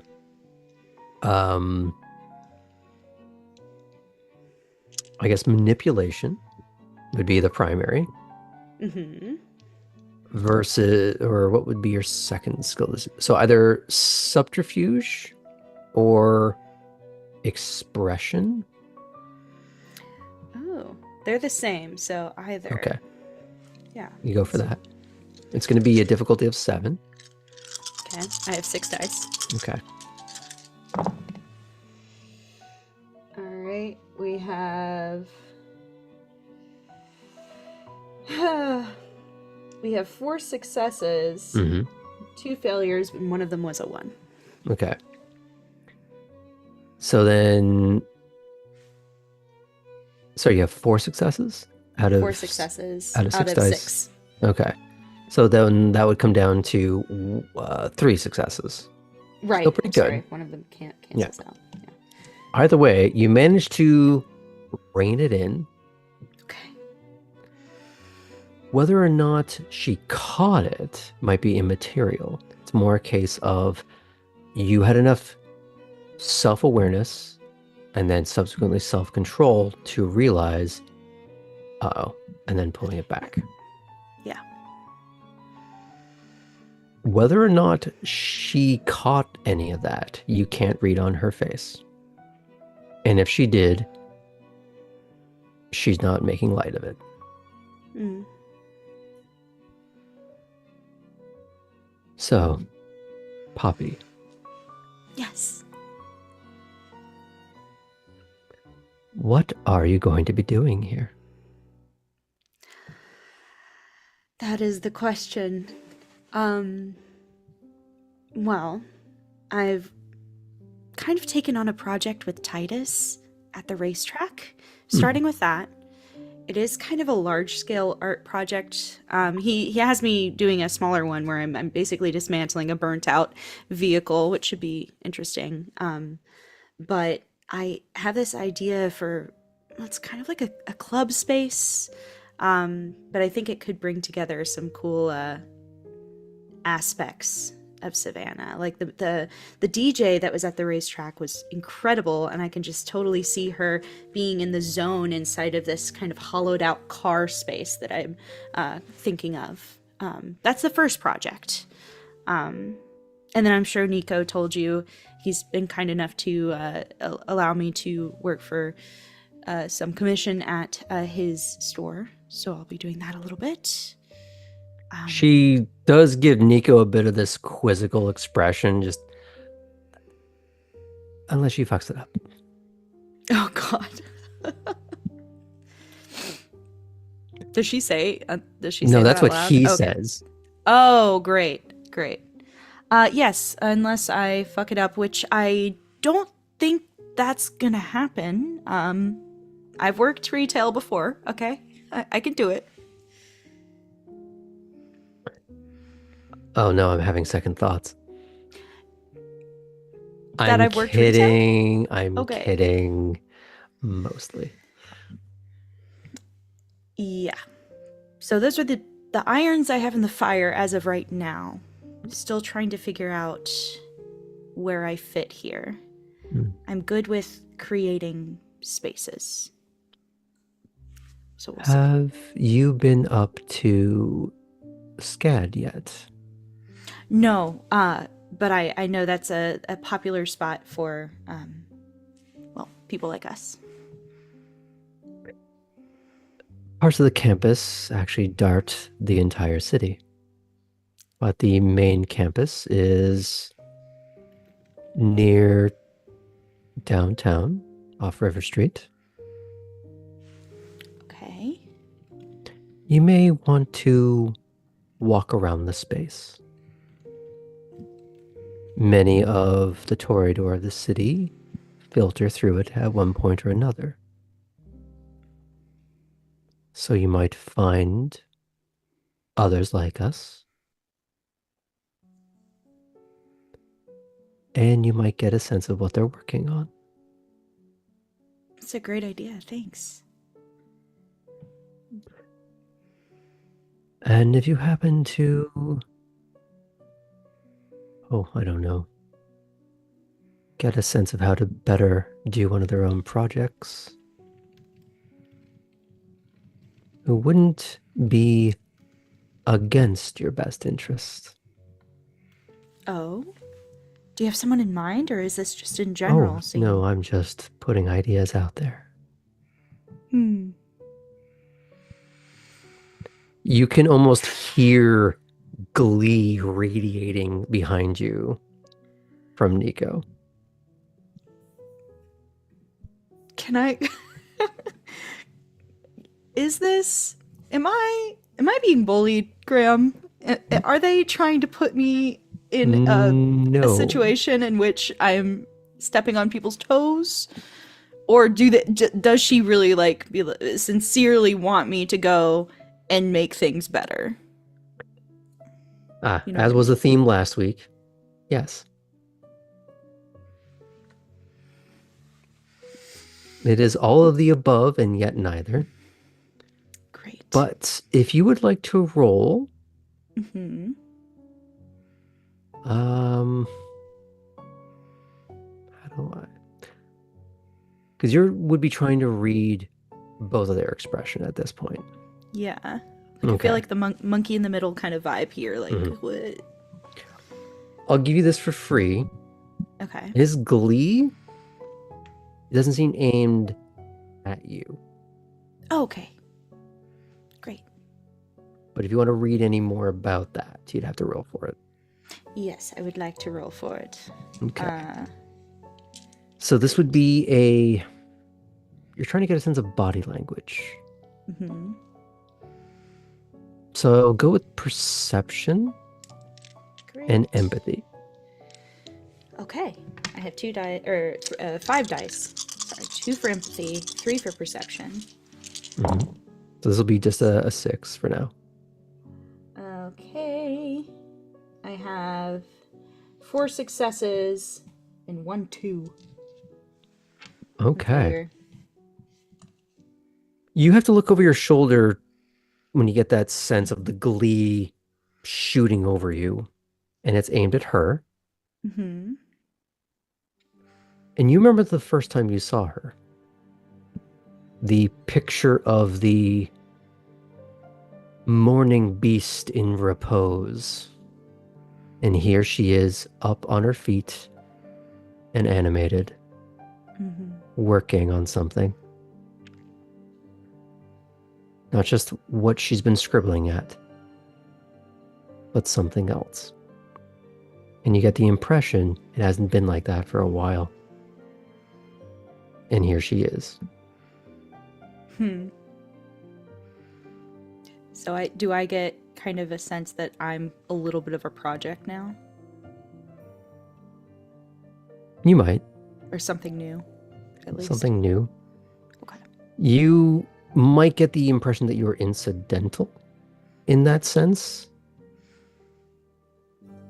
A happy coincidence. But it was starting a little bit before you by the fact that she's clearly working on something here. Right. But the fact that she reacted and moved and did something other than be a statue. Got it. That's what seems to be the source of his good mood at the moment. Very cool. I think she'll clock that and say, well, I suppose I'll find myself around SCAD.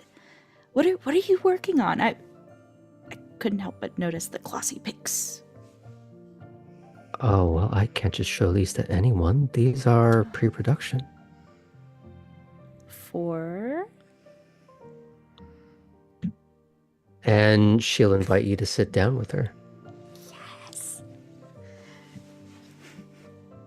she'll hand you one of them as she sits down right next to you, and she'll start thumbing through pages, explaining little bits and pieces of one show or another, why they were set up that way, what's wrong with them, what's right, what's going to make it into mainstream fashion, not just the high concept of the runway.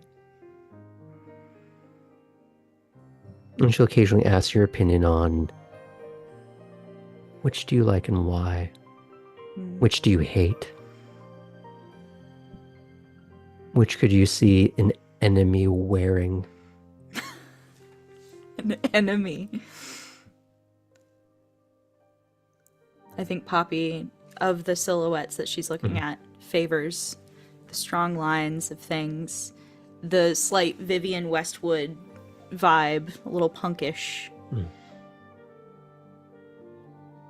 But she'll still try to be a little bit reserved with her opinions, but maybe gets a little carried away a couple times.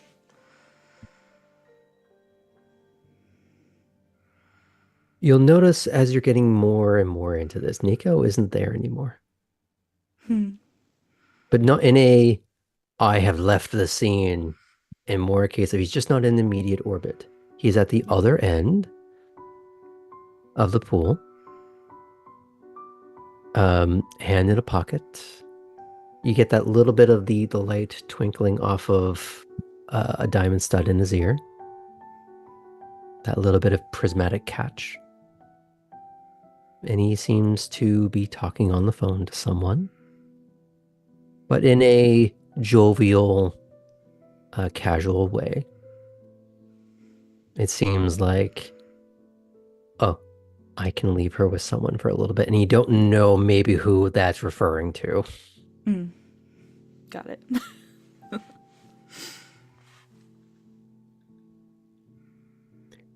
You might have also gleaned from your earlier, well, we won't call it an inside check, but that's more or less what it is, that this is a bit of a relief.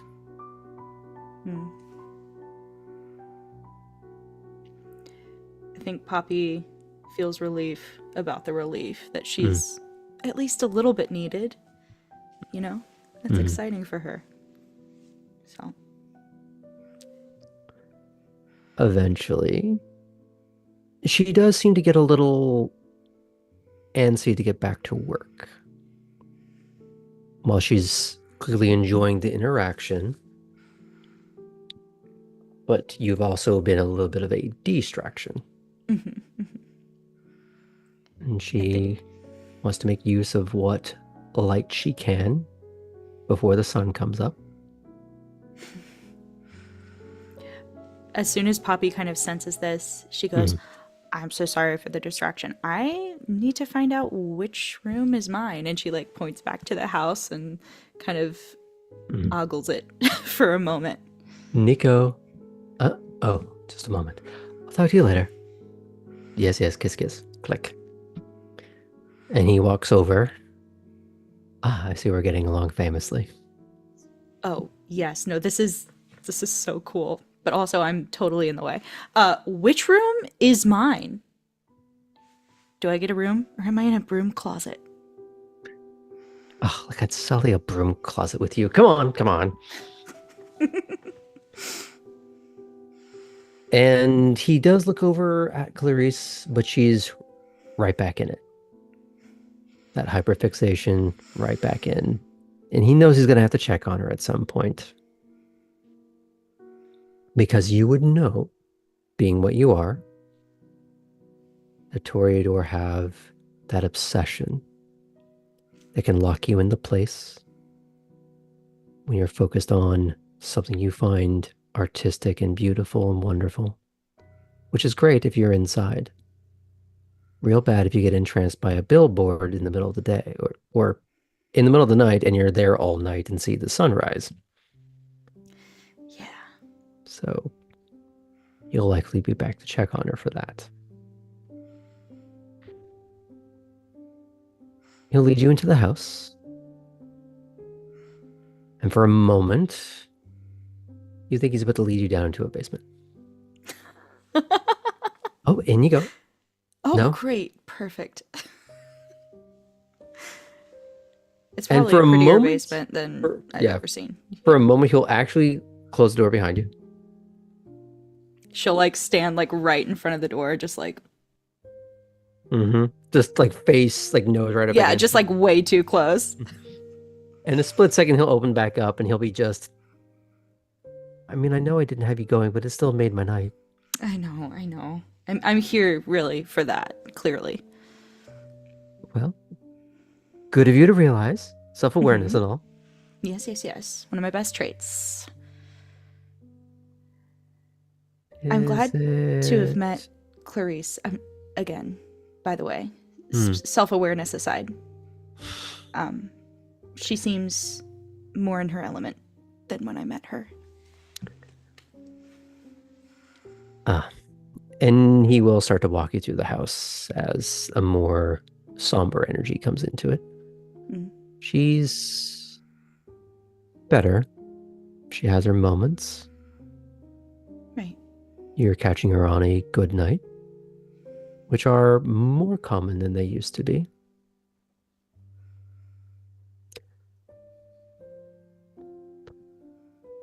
Loss for us is one of those things you just get rid of quickly.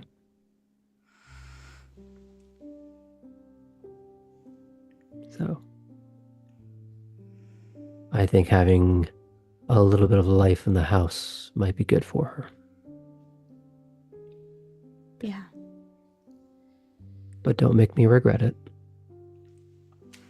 No regrets. I'm the best.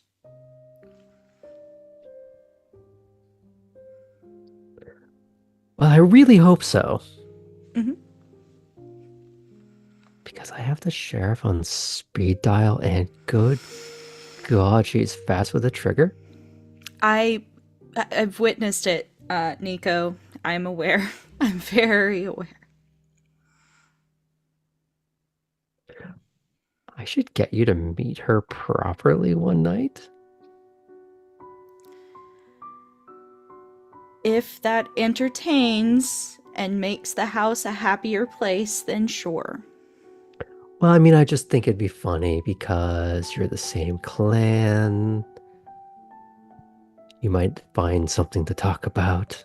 And I'd really love to see a crack in that woman's armor, just a little bit. You think I could find it? Well, maybe. Won't Let's hurt put a me at pin in all. that. Put a pin in it. You know, we can revisit this at a later date. We don't need to talk. That was Are 2 you nights scared? ago.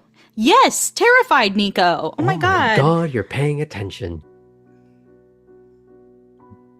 Yes. Very, very much so. It sucks now that your eyes are open to the world, doesn't it? In some ways, Mm. there are good things. There are little diamonds in the rough. You just actually Right. have to go looking a lot harder now. Because you Yeah. know all the other crap in the way that you didn't see before. Right.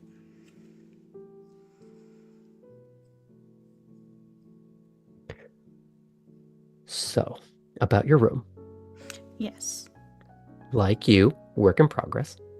Great. Hey. Great. Yes. What that means, you're going to get in time to do what you want with it Mm-hmm. within reason. Okay. It's a historic building. I know that. Mm-hmm. So you're going to get a little leeway. Well, you're Okay. going to start with what's there. And if Great. you don't mess up, you're in set to my team, Mm-hmm. and you're casing the places that I want you to case, Mm-hmm. messing with the people that would make me happy for you to mess with, Okay. staying away from the people that I don't want you to target. Okay. Yes. Well, then we can discuss more. Excellent. I think this will be a totally fruitful arrangement. I mean, for your sake, I hope it is. Yes, me too, because I have some really cool ideas. Oh, I want to hear them. All in good time, Nico. Let's consider that your down payment for your rent. Ooh. Okay. My ideas now? Yeah. Like right now? Yeah. Okay. And Well, can I see the room first? Is that... so pedestrian. I know. Well... And in fact, he does lead you to a room on the upper floor. And of course, it is, like the rest of the house, a bit historic, but spacious. It's almost like you have your own apartment in a way. Okay. You get the impression that she has her apartments, he has his apartments, you have an apartment. Mm-hmm. Your room, a nice room, your own ensuite, all these sort of things. Older style bed, older other accoutrements that show that this is clearly of a house of age and status, but all of it elegant, in good condition, and new, and not just refurbished old things. These are bespoke to the house. Oh, cool. And as he leads you in, he's going to lean against the doorway after you've walked in. He's crossed his arms and just... So, that's an empty jewelry box over there if you'd like to put any of your things away. Tomorrow night we can go back and quickly fetch whatever detritus you've left over there. It's... Yeah, no, it might be detritus at this point. Might be good to reclaim so that you know where you've been, and as a reminder of where you don't want to be again. Mementos work a lot of different ways.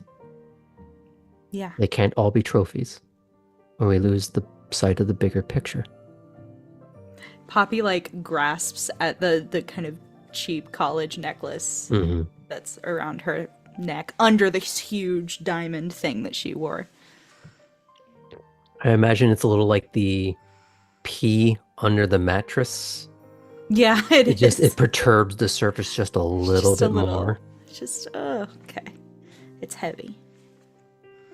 Oh, I think that's a good idea. I'll pick that up tomorrow. And look into getting some new clothes in the meantime. I have an idea. Oh. Well, I mean, it's... Have you ever heard of a thrift flip? You know, I have, but I like to see your interpretation. Okay, stunning. Well, I'll show you. I'll do it. Well, how about I leave you here for now, get used to the space, let you think on your ideas, and if you have a list of things that you absolutely need, figure it out. Okay. I will. Thanks. But if there's anything seriously that you need, let me know. I will. Don't bother her about it. I will not. I will simply not. Because I once saw her... You know what? Never mind. You're not ready. You're probably right. You're probably right. This is good. He looks like he's about to say something a little sassy, and he just goes, I'll let her have this one. And he closes the door on his way out. As soon as the door is closed, Poppy goes and flops down on the bed. He opens the door. Ah! No! No! My decorum! Damn it, Nico! Ah. I knew it. And then he walks out properly this time.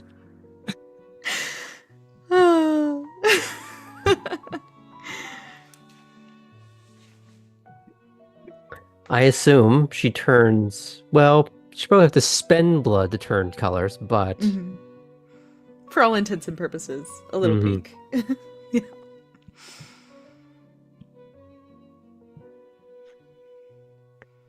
I am going to pan the camera out from there, and we will return to some final thoughts afterwards. Okay? Okay. We're going to check back in with Kate, if that's all right.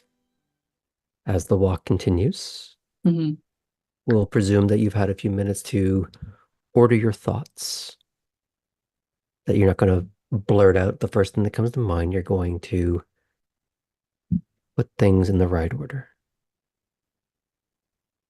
Do I know if Brooks knows about what happened in DC? You're going to need to be more specific. What happened about 20 years ago? Yes. He does. You can assume that he knows a lot of knows. those things. It would be big news. Yeah.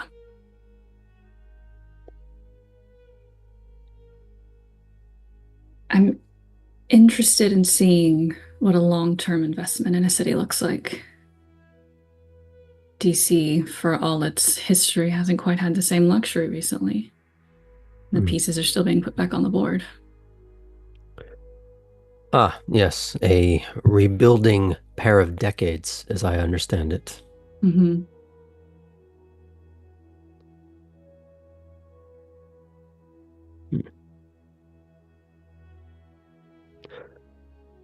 You're trying to ascertain how it's lasted this long here, uninterrupted. It is one thing I'm here to learn. What else? Why Savannah? Why Outside DC? of it's the city that you rule and wanting to maintain power, what is it about the city and the land itself that makes it so important to you? You wouldn't have wanted to stick around here for this long if it didn't mean something.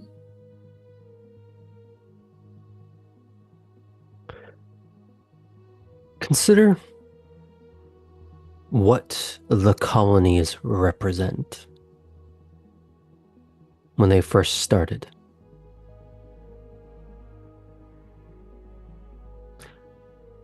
New beginnings, new lands to conquer, new places to take for your own, shape for yourself, to decide what your legacy would and should be, rather than letting anyone else dictate it for you.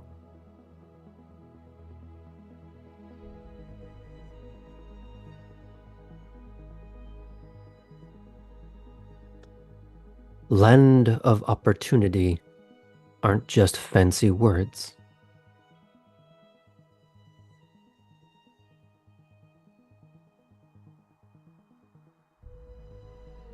Look at this place on a map.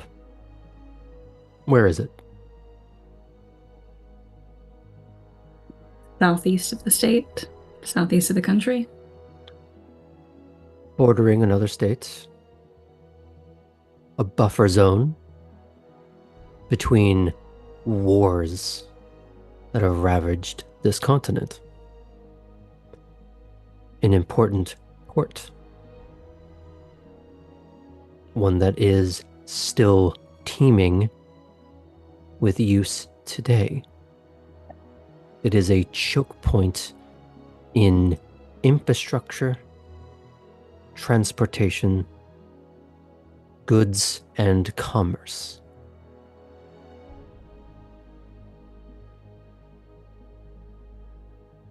And you, excuse me, the players had a long day. Anyone who doesn't see the potential in such a place is not worth anything.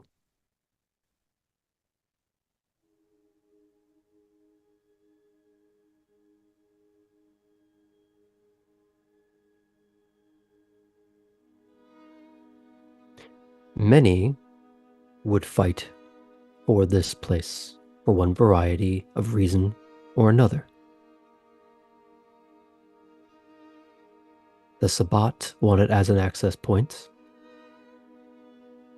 one to fuel their finances, their blood,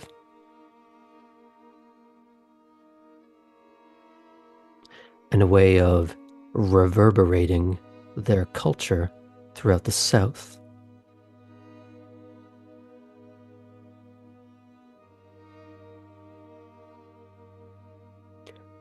It is a necessary feature in the Camarilla tapestry.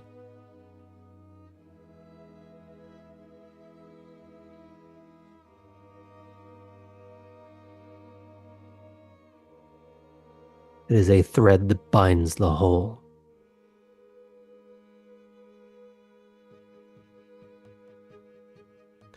I task you with trying to understand how that even works and why.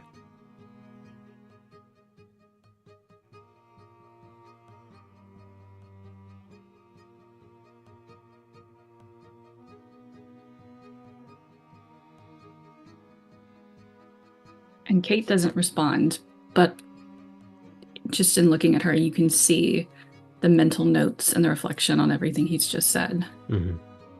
It's active listening rather than anything passive. Does she have any further questions for him? Just one final, more of an observation. Mm-hmm.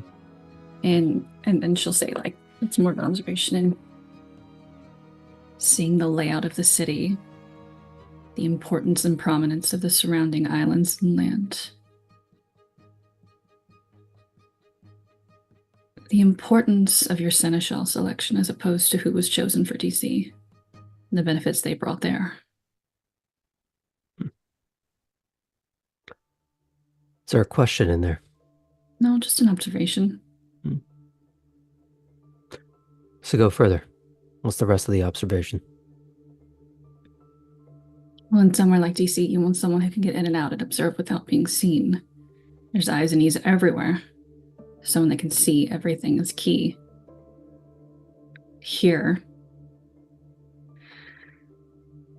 the small might of Savannah, but also the wilderness surrounding in Chatham County is important. You want someone who can excise power in the wilderness, tap into it, tune into what's happening there.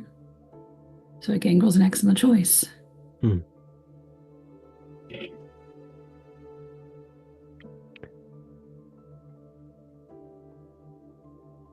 The seneschal, in most cities,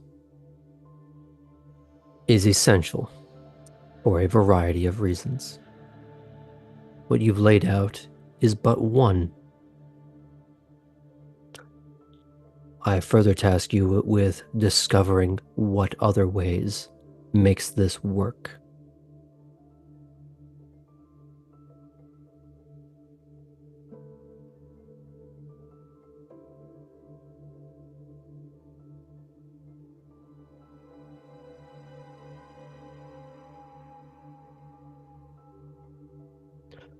Look beyond the surface of everything.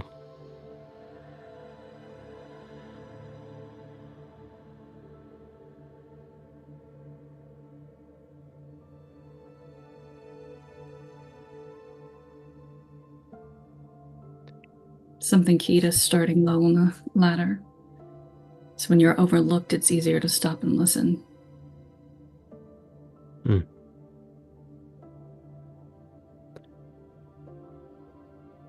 It's a good position to occupy for a time. But if all you do is listen, all you do is watch, the landscape will pass you by, and you will have affected none of it.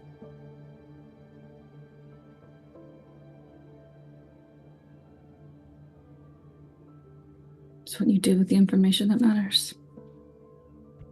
It's how you go from page to manager, amongst other paths. And is that what you want? To ascend to some managerial position?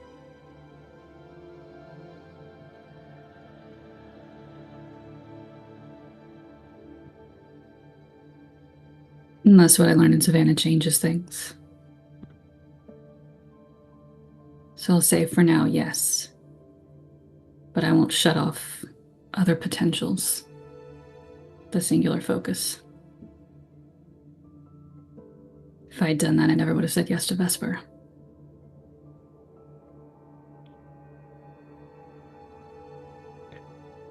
Turn off the ventral part of your brain that says accede to office.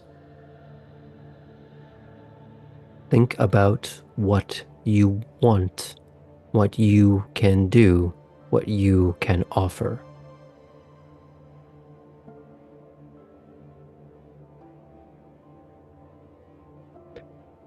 What you want is often irrelevant. It's what you can do.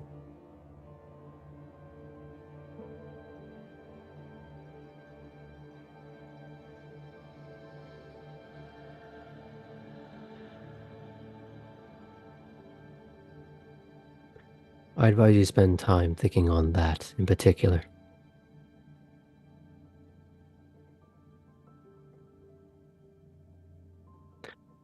It's good to have a vague idea of something to ascribe to. But like a child leaving school, you now have to live in the real world with real consequences and real limitations. Not everyone can or should rise to a status of prominence. It's not even wise that people should seek it. Instead, understand the machine. Don't seek the person trying to run it. Learn to be one of its most effective and efficient cogs.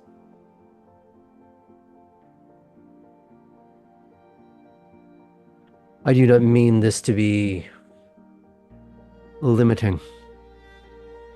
I don't mean for you to aim at middle management and never go farther. But a cog can look like many things. I myself am one. Just a larger cog than most. And the sooner you realize that that's what you are, the more you can make the other cogs around you spin in the desired direction.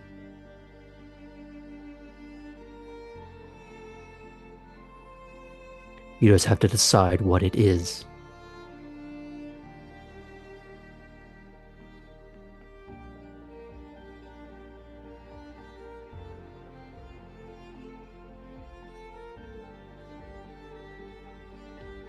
And at this, you do find your footsteps back on the gravel in front of the main house.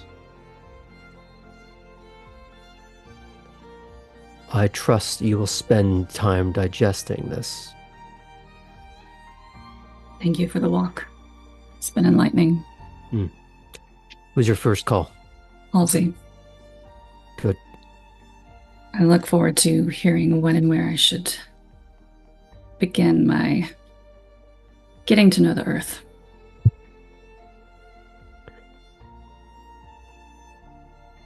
At that, he will take out his phone. Because up until this moment, you did not have his number. Mm-hmm.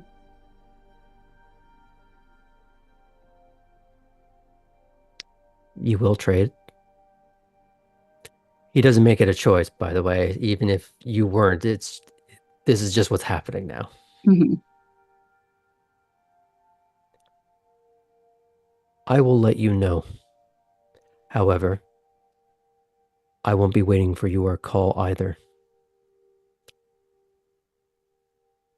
Reach out if I don't reach out to you. Certainly. Good evening, Miss Fulton. Good evening, Prince Brooks. And he hops into the passenger side of his beat-up pickup truck as someone drives him away.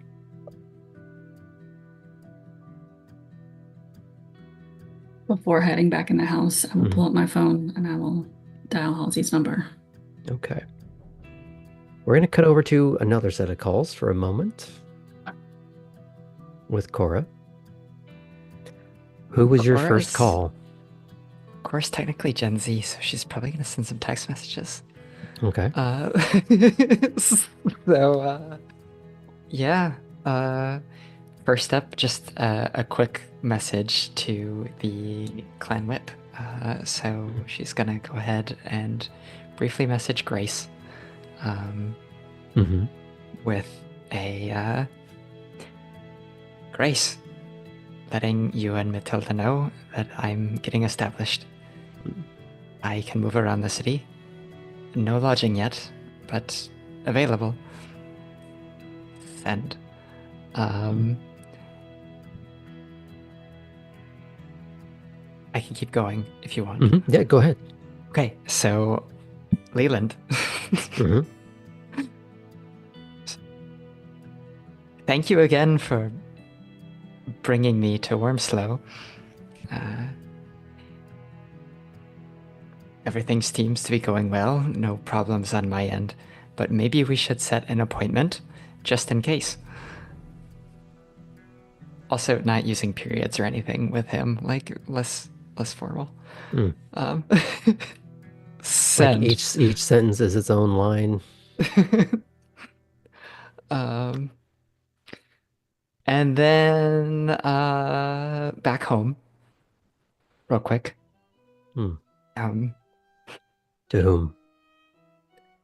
This one is going to be, because I already texted Heinrich tonight. I can't like just do that again. But like this one is gonna go to Gerhardt, because this doesn't operate that way. And it'll be Gerhardt meeting interesting people my age around here.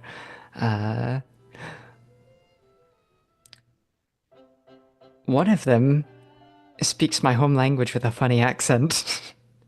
And do you think the name Vesper means anything to Essen? And then to have anyone else? Let's just stay with those three for now. We'll start with Gerhardt.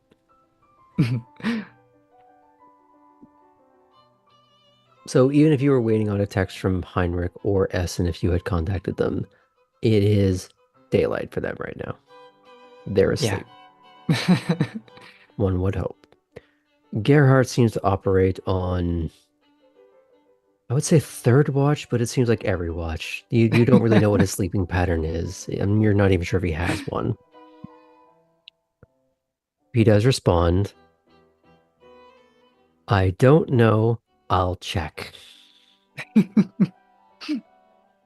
Yes, I can always count on you.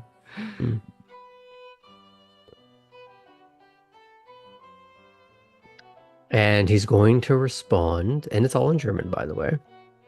Yeah, she's been texting him in German, clearly. Hope you're having fun. Do you need fresh socks?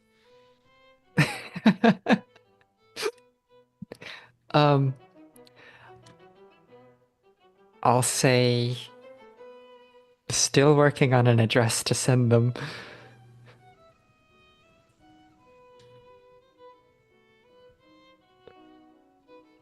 Let me know if you need help with that. But try first.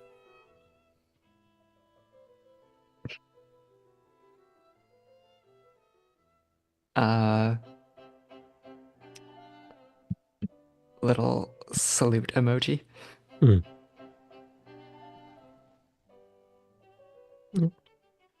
he'll leave it at that. Leland will respond with, first thing tomorrow night.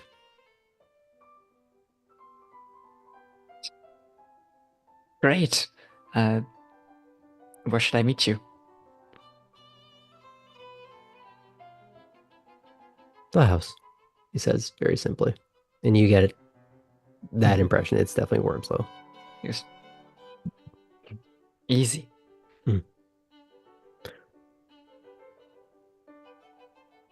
And Grace, glad to hear it.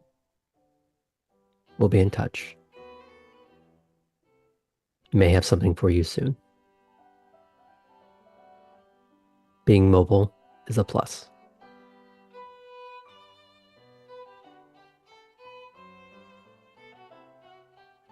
Unless you had any other messages to follow up with.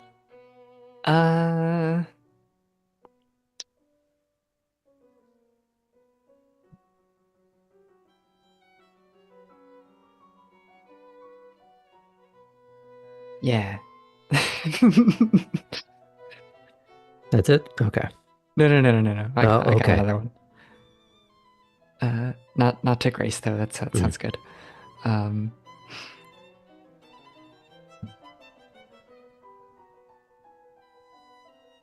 Chris, you ditched us. Still up for drinks? Since she's got a lot of stuff that's happening tomorrow night now. I'm going to leave that on pause for now. Of course. But I will consider the response to that in a bit. That may be a next week thing. We're just going to pan back over to Kate, who was starting to make a call. Or was she texting? I'll call him. Go to answer. It is 2 sharp rings, and someone picks up. You don't hear Halsey, but you do hear Gene, even though you have called his number. Mm-hmm. Hi, Fulton. He's a bit busy at the moment. Can I take a message?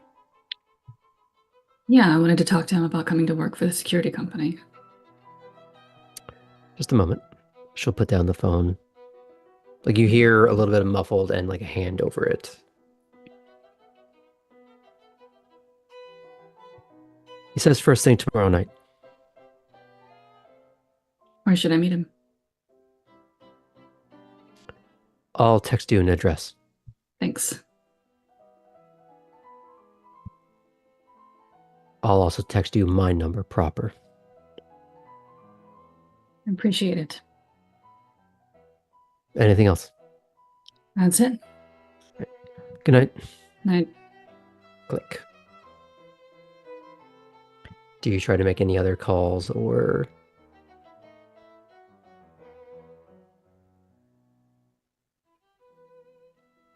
Got a start time with Halsey, so... I think now, after making that call, she's gonna let herself just, like, have a second to process. Oh God, it was that easy.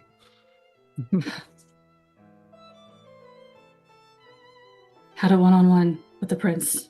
Hmm. I'm okay. I'm okay.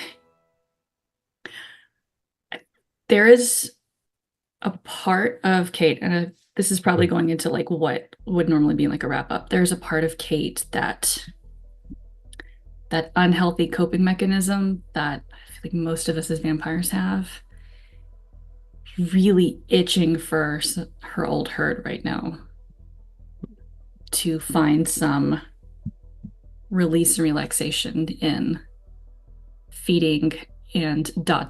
on the familiarity and the ease of just calling up someone from her old herd. There's some frustration that she can't do that right now.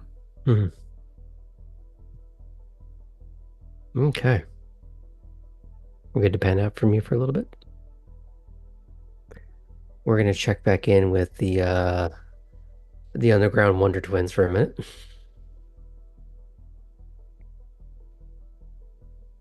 We'll presume that you've been able to move through the streets and under the streets. And much like the parking garage where Baxter parked his car, you're able to find a convenient exit point. But it does involve more of a open access manhole cover. So you're somewhere in an alley, grungy, gross. No one's going back there. That's the whole reason why anybody uses this one. But, Ellie, this was your plan. Walk us through it. So, Ellie puts their hood up, and they go towards an alley, and basically what I want to check is it's at a corner that doesn't have any street lights available, not a well used avenue by any means. And the first thing I want to do is check if we made it before the victim has gotten there.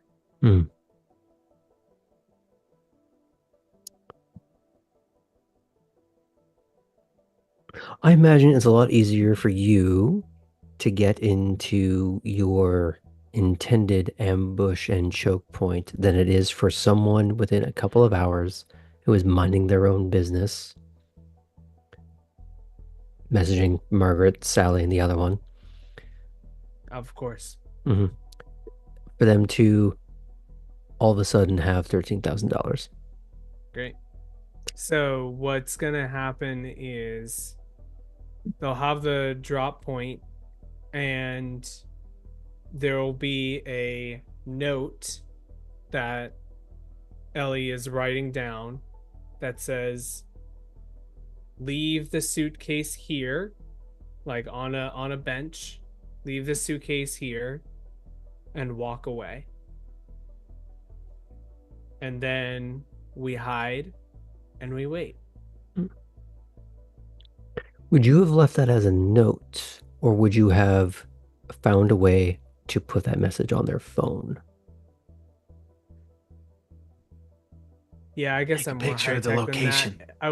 I would message on their phone, because it's another power move of, hey, I also know your phone number. Also, you're going to be here at the time that I say that you're here. This exact Some game. random person like passes by the bench and they're like, Leave "Put the the suitcase money here." in." Oh, all right. Oh, okay. I guess I will. Sweet deal. Okay. So you managed to do that. Question. You are trying to hide your face because you are a couple of Ugmos walking around in the middle of the night. So here's the thing I was thinking, actually, on that note, Graham, is I have...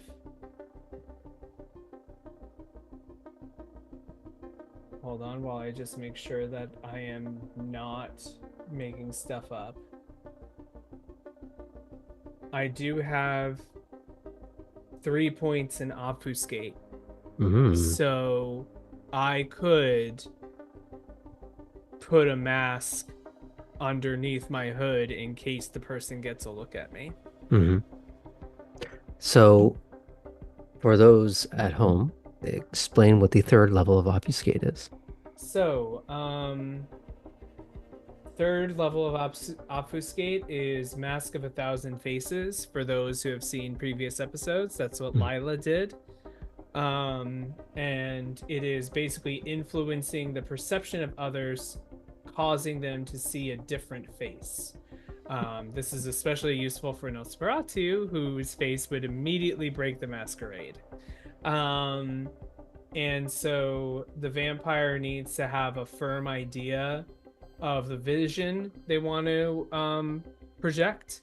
And basically they try to manufacture features of their face especially, but sometimes of like basically an illusion of what they look like to pass. So it's important to know that your true face will show up on camera. Mm-hmm. If someone is watching it live, they will see the lie. But if they go and replay it later, they're going to see something wrong. So I imagine you have found a place that you know doesn't have any security cameras overlooking it. Yep. No speed cameras, no red light cameras, anything like that. No CCTV. You've picked this surveillance dead zone. I'm assuming. Yeah. And the logic, of course, is that the person who's giving away money doesn't want to be caught on camera either. Well, if they were that concerned about getting caught, they wouldn't have been caught with their pants down. I mean, that's true. That's their own fault, really. Yeah. Do you know who this guy works for? Dress like his boss.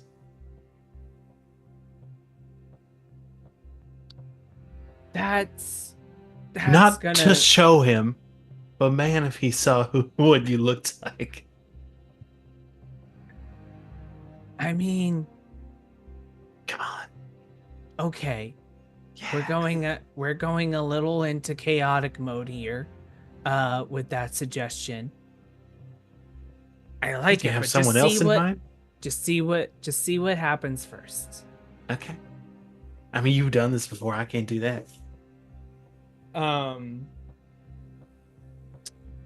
And so they wait, and as they wait,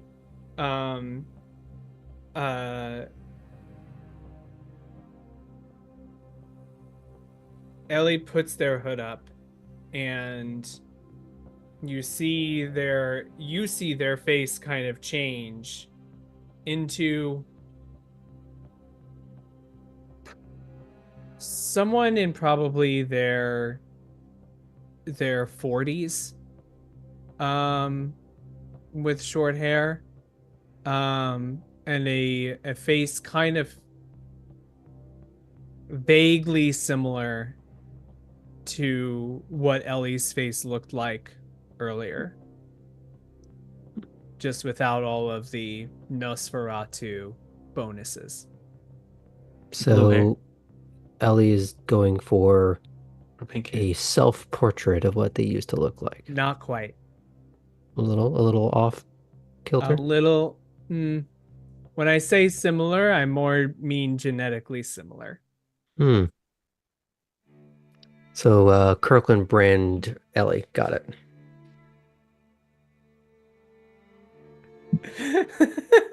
I was meaning the face that is burned into Ellie's mind all the time, but yes.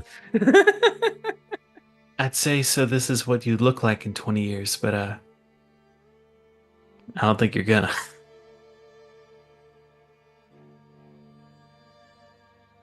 We'll work on the jokes. Yeah. So what's Work gonna on your happen? humor. Okay. Well, as the one person who could probably make this app be a very even a concept for you, maybe I'm messing. Go carry on with your thing. You've done this before. Okay. Color commentary.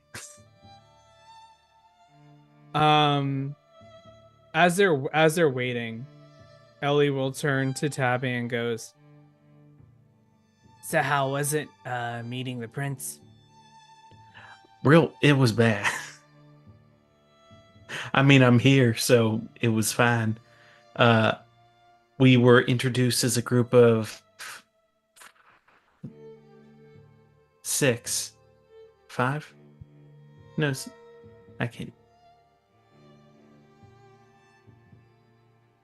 6. Yeah, okay, I was right the first time. And one of us got our heads blown off. And What stupid thing did you do to get your head blown off? I didn't do it. I'm here. No, I mean kind of what did the idiot do? Oh, he punched the prince. Oh, that's a fucking stupid. Right? Jeez. Yeah, just like mouthed off to him and then wham. It would have been impressive, but like nothing happened, and then bang. Before he could blink, sheriff was on him. Then he wasn't there. Bruja? Yeah. That sounds right. Okay. Wow, I'm glad that didn't. Well, what happened with you? I was trying to keep the whole Sabat thing under wraps, so I tried to give a vague but honest answer, like, I'm here to help your city. And he's like, lie to me again, you die. So it's like, Sabat attack. Oh, yeah. No, that makes sense. So I didn't have any secrets and real emotionally, mentally naked in front of him. Mm. Otherwise, fine.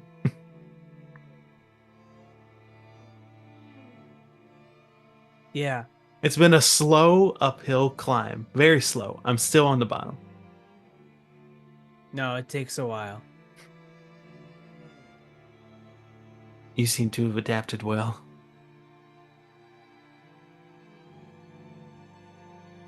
Is that wrong? Sure. I'm thankful my skills don't involve me having to go outside much. Outside can be fine. I just don't have anything inside at this point. Never was a good techie girl.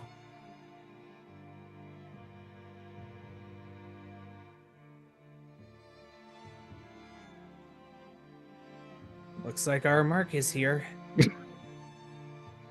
There's no one there. Just this silhouette of where a person should be, little dotted line, just Yeah. Maybe they're obfuscating. so. Where are you situated at the moment? Are you in the bushes? Like, what's the plan? Oh, here? definitely in the bushes. Yeah. What if I go like stand behind wherever he's supposed to show up? That's not. I mean, you could. No, that's something Lila would say.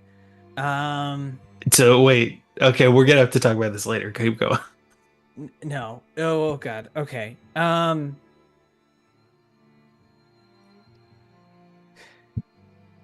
Listen to this. I have a plan, and it has worked very well for getting me through these past couple months. And I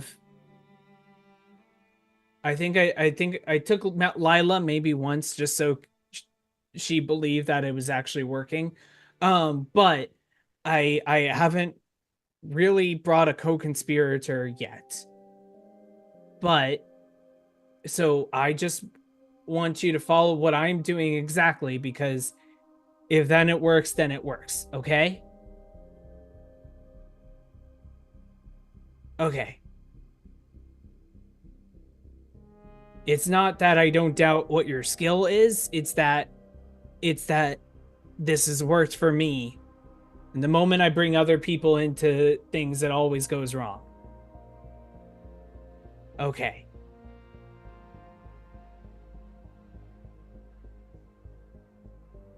So what we're going to do is he notes to bring the suitcase here, drop it at that bench. How hungry are you?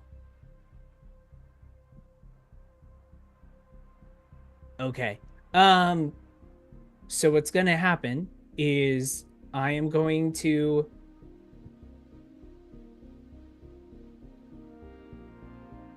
You're more hungry than you should probably be the one to feed, and I don't want him collapsing on a bench. So what's going to happen is when he turns around to walk away after leaving the suitcase there, you're going to feed on him, and I will grab the suitcase, okay?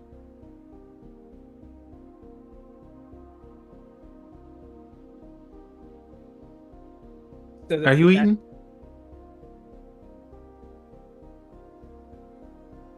We It can doesn't decide really that. matter because I don't intend on eating all of him anyway. Oh God, please don't. No. He's like an important politician here. Oh. No, I have to get the Hilarious. people. I have to get the people who have the money. No, to, promise. I never have. Yeah. I have to get the people who I know have $13,000 randomly that they can grab. So yeah, I have to make sure they do not die.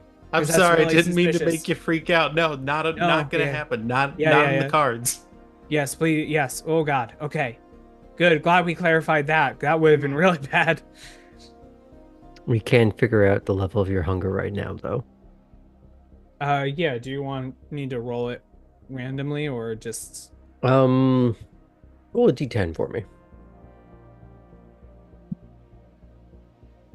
And we'll add 2 to whatever the other roll is. It's a 4 plus 2 is a 6. Okay. So maybe you haven't come out of your room for a little bit, and you're realizing that you are a little hangry. Someone listen. Yeah. So it might be more to your benefit to have a snack rather than Tabby. Hmm. Unless you want to do another scam on somebody else. Yeah. So I'm gonna be like, okay, so this is. I will How about show I you just watch how you? it's done. I see how everything's done, Okay. and I'm not here. Great. So with that, we'll wait for our mark. You let me know if you need me. I'm gonna assume you don't, because you've done this before, and you're a pro.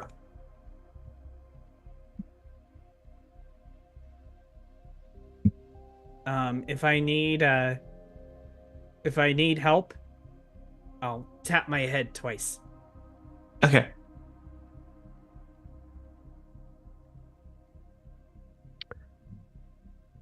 So you are assuming your ambush positions. Mm-hmm. You see this gentleman might be a strong word, but an individual walking up to the designated bench. A little shifty, looking around. Step a little bit quicker than would be a normal gait.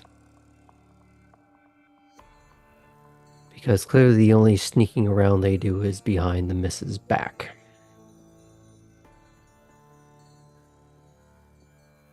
They look around, a little bit of a obvious furtive glance.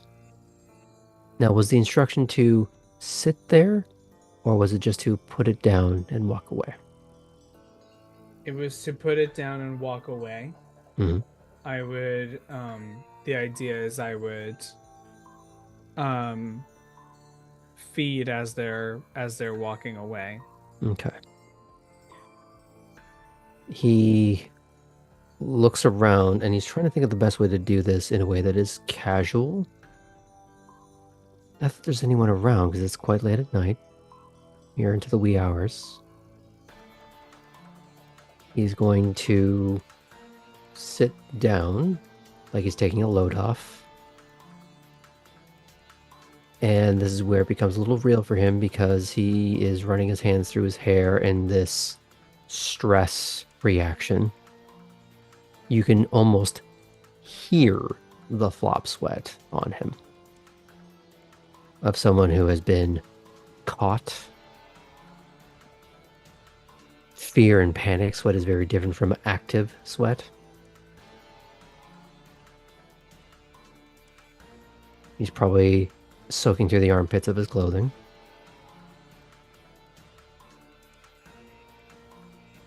He checks his phone as if waiting for someone, or he's texting someone else, or checking the news, the stocks, anything for a moment to just distract him, to give him that idea of he's creating a narrative for himself. Mm-hmm. I'm checking my phone. It's late at night. I'm tired. It's normal if I forget my little, did you say briefcase or bag? What was the Briefcase. briefcase? That's going to make sense that he kind of wanders off without his briefcase. And as his internal narrative runs its course, he turns off his phone, puts it in his shirt pocket, takes a deep breath and starts to get up.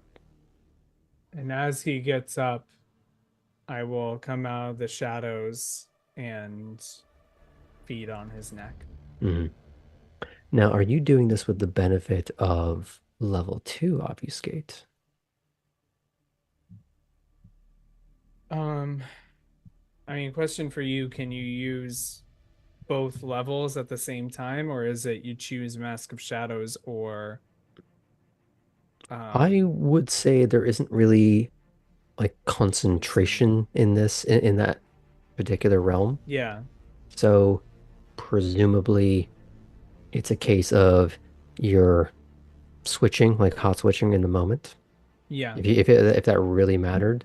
I would use Unseen Presence because the mask is pretty much Hmm. if all else fails, Hmm.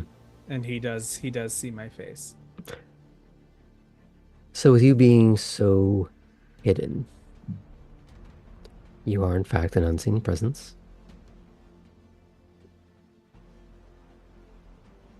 The real question is, do you take a little sip or a big sip?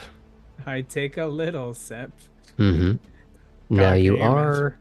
you are very hungry at this point. That's true. Is a big sip like that's gonna make him pass out, or a big sip is like definitely dying out after that? Well, it depends if you take the biggest sip. Do you want him to be woozy, but okay? Do you want him to be sleeping on a park bench tonight?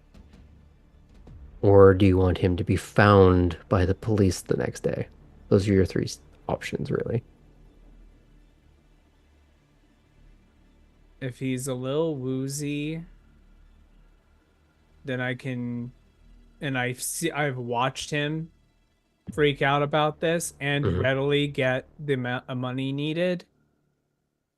This can be someone I can use again. Hmm. So in that case, I will take a little sip. Okay. I believe we left Little Sip at, was it 2 or 3? For 3, blood. you need a nap and a snack. 2 Mhm. is safe. Safe. That's what we went with. Okay, that's what we'll do.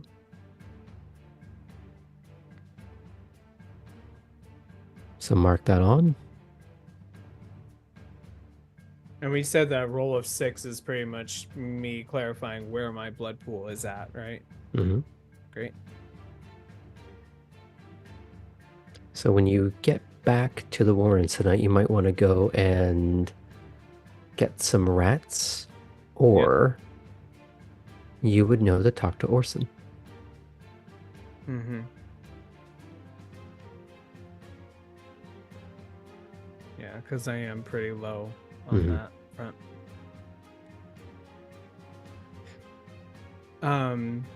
And I'll leave him kind of like guide him back to the bench if he ends up needing to stay there. And I'll just grab the suitcase and turn to Tabby and goes, "Let's go." Okay. Assuming there's no immediate color commentary, you're able to get back to that same alleyway.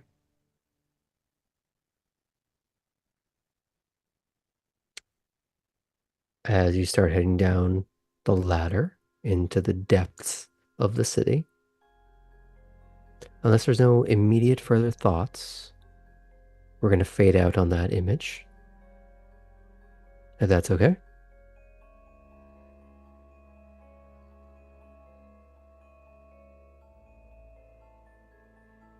But our final image tonight will be Poppy on her new bed. I assume that gleeful face bearing into a pillow, just can't believe her luck kind of deal. You'll get a ping on your phone. And it is a request for a game. Yes! That makes her and a little so chess happy. icon. Oh my gosh, yes. Yeah, she'll definitely play with Lump. And on that, we'll end the scenes, but not the show just yet. We're going to go around the table. We're going to get everyone's final thoughts for the evening. We're going to start with Poppy. I think she feels so relaxed for the first time in a while, even with the kind of like playful banter tease that Nico is. And I think she finally feels that she can make a home here. And I think there's something so nice about she's playing a game with Lump. She's having a good time trying to learn this game. But she kind of gets a warm feeling about the idea of a routine and the idea of finding what hers is and the idea of coming home to the same bed every night for a very long time at least. And a bed that's her own. It's not something that she had to buy per night or use that belongs to another person. So I think she feels cozy and at home. Kate, I know you went through some of your thoughts earlier, but is there anything you'd like to add? Just, she's got to fit in the next day or so, starting a job, tilling the earth, and cultivating a herd. Well put. She's making a checklist. How very venture. Good. Cora.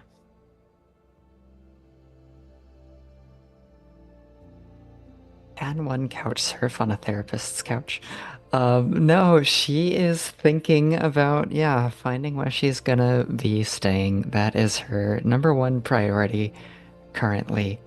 None of her initial messages did that, but she is probing.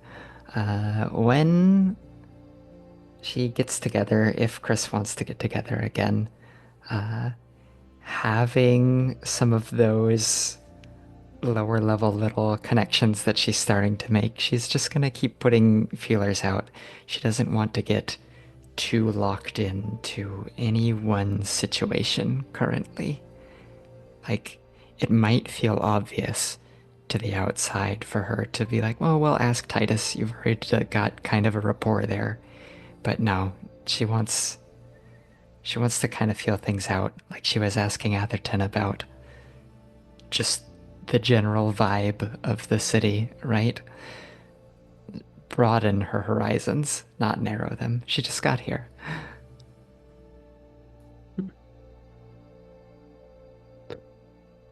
We'll go with Tabby. Tabby is enjoying herself immensely.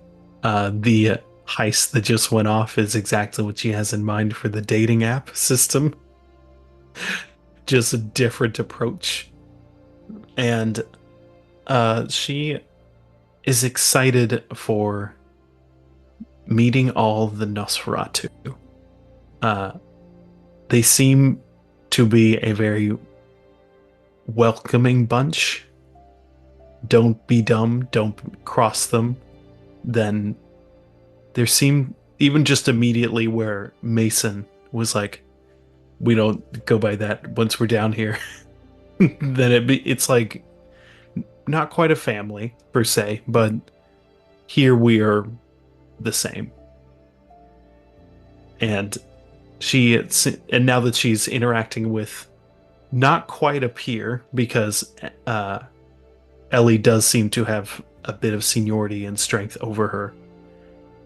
Ellie's one of the first. Ellie and Orson are the first two who seem to just be excited to show her stuff. Lila did too, but Lila, there was already a messed up first interaction by breaking her car. She's excited. Last but not least, newest character, but not newest player. How's Ellie doing tonight? Ellie was excited to show someone the ways that they work in this world. And also got a little freaked out being outside after so long being cooped up. And they're now worried about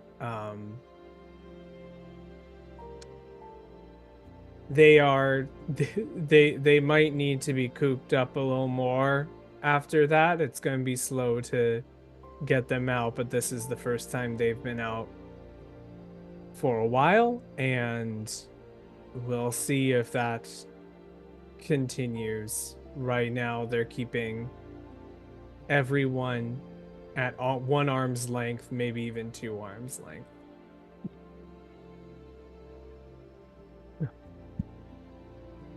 I look forward to seeing where that story goes. However, that'll do it for us tonight. Join us next Tuesday for Dungeons and Dragons, our Age of Myth campaign. And then we'll be back on Wednesday with more Savannah by Night. Thanks for watching, folks.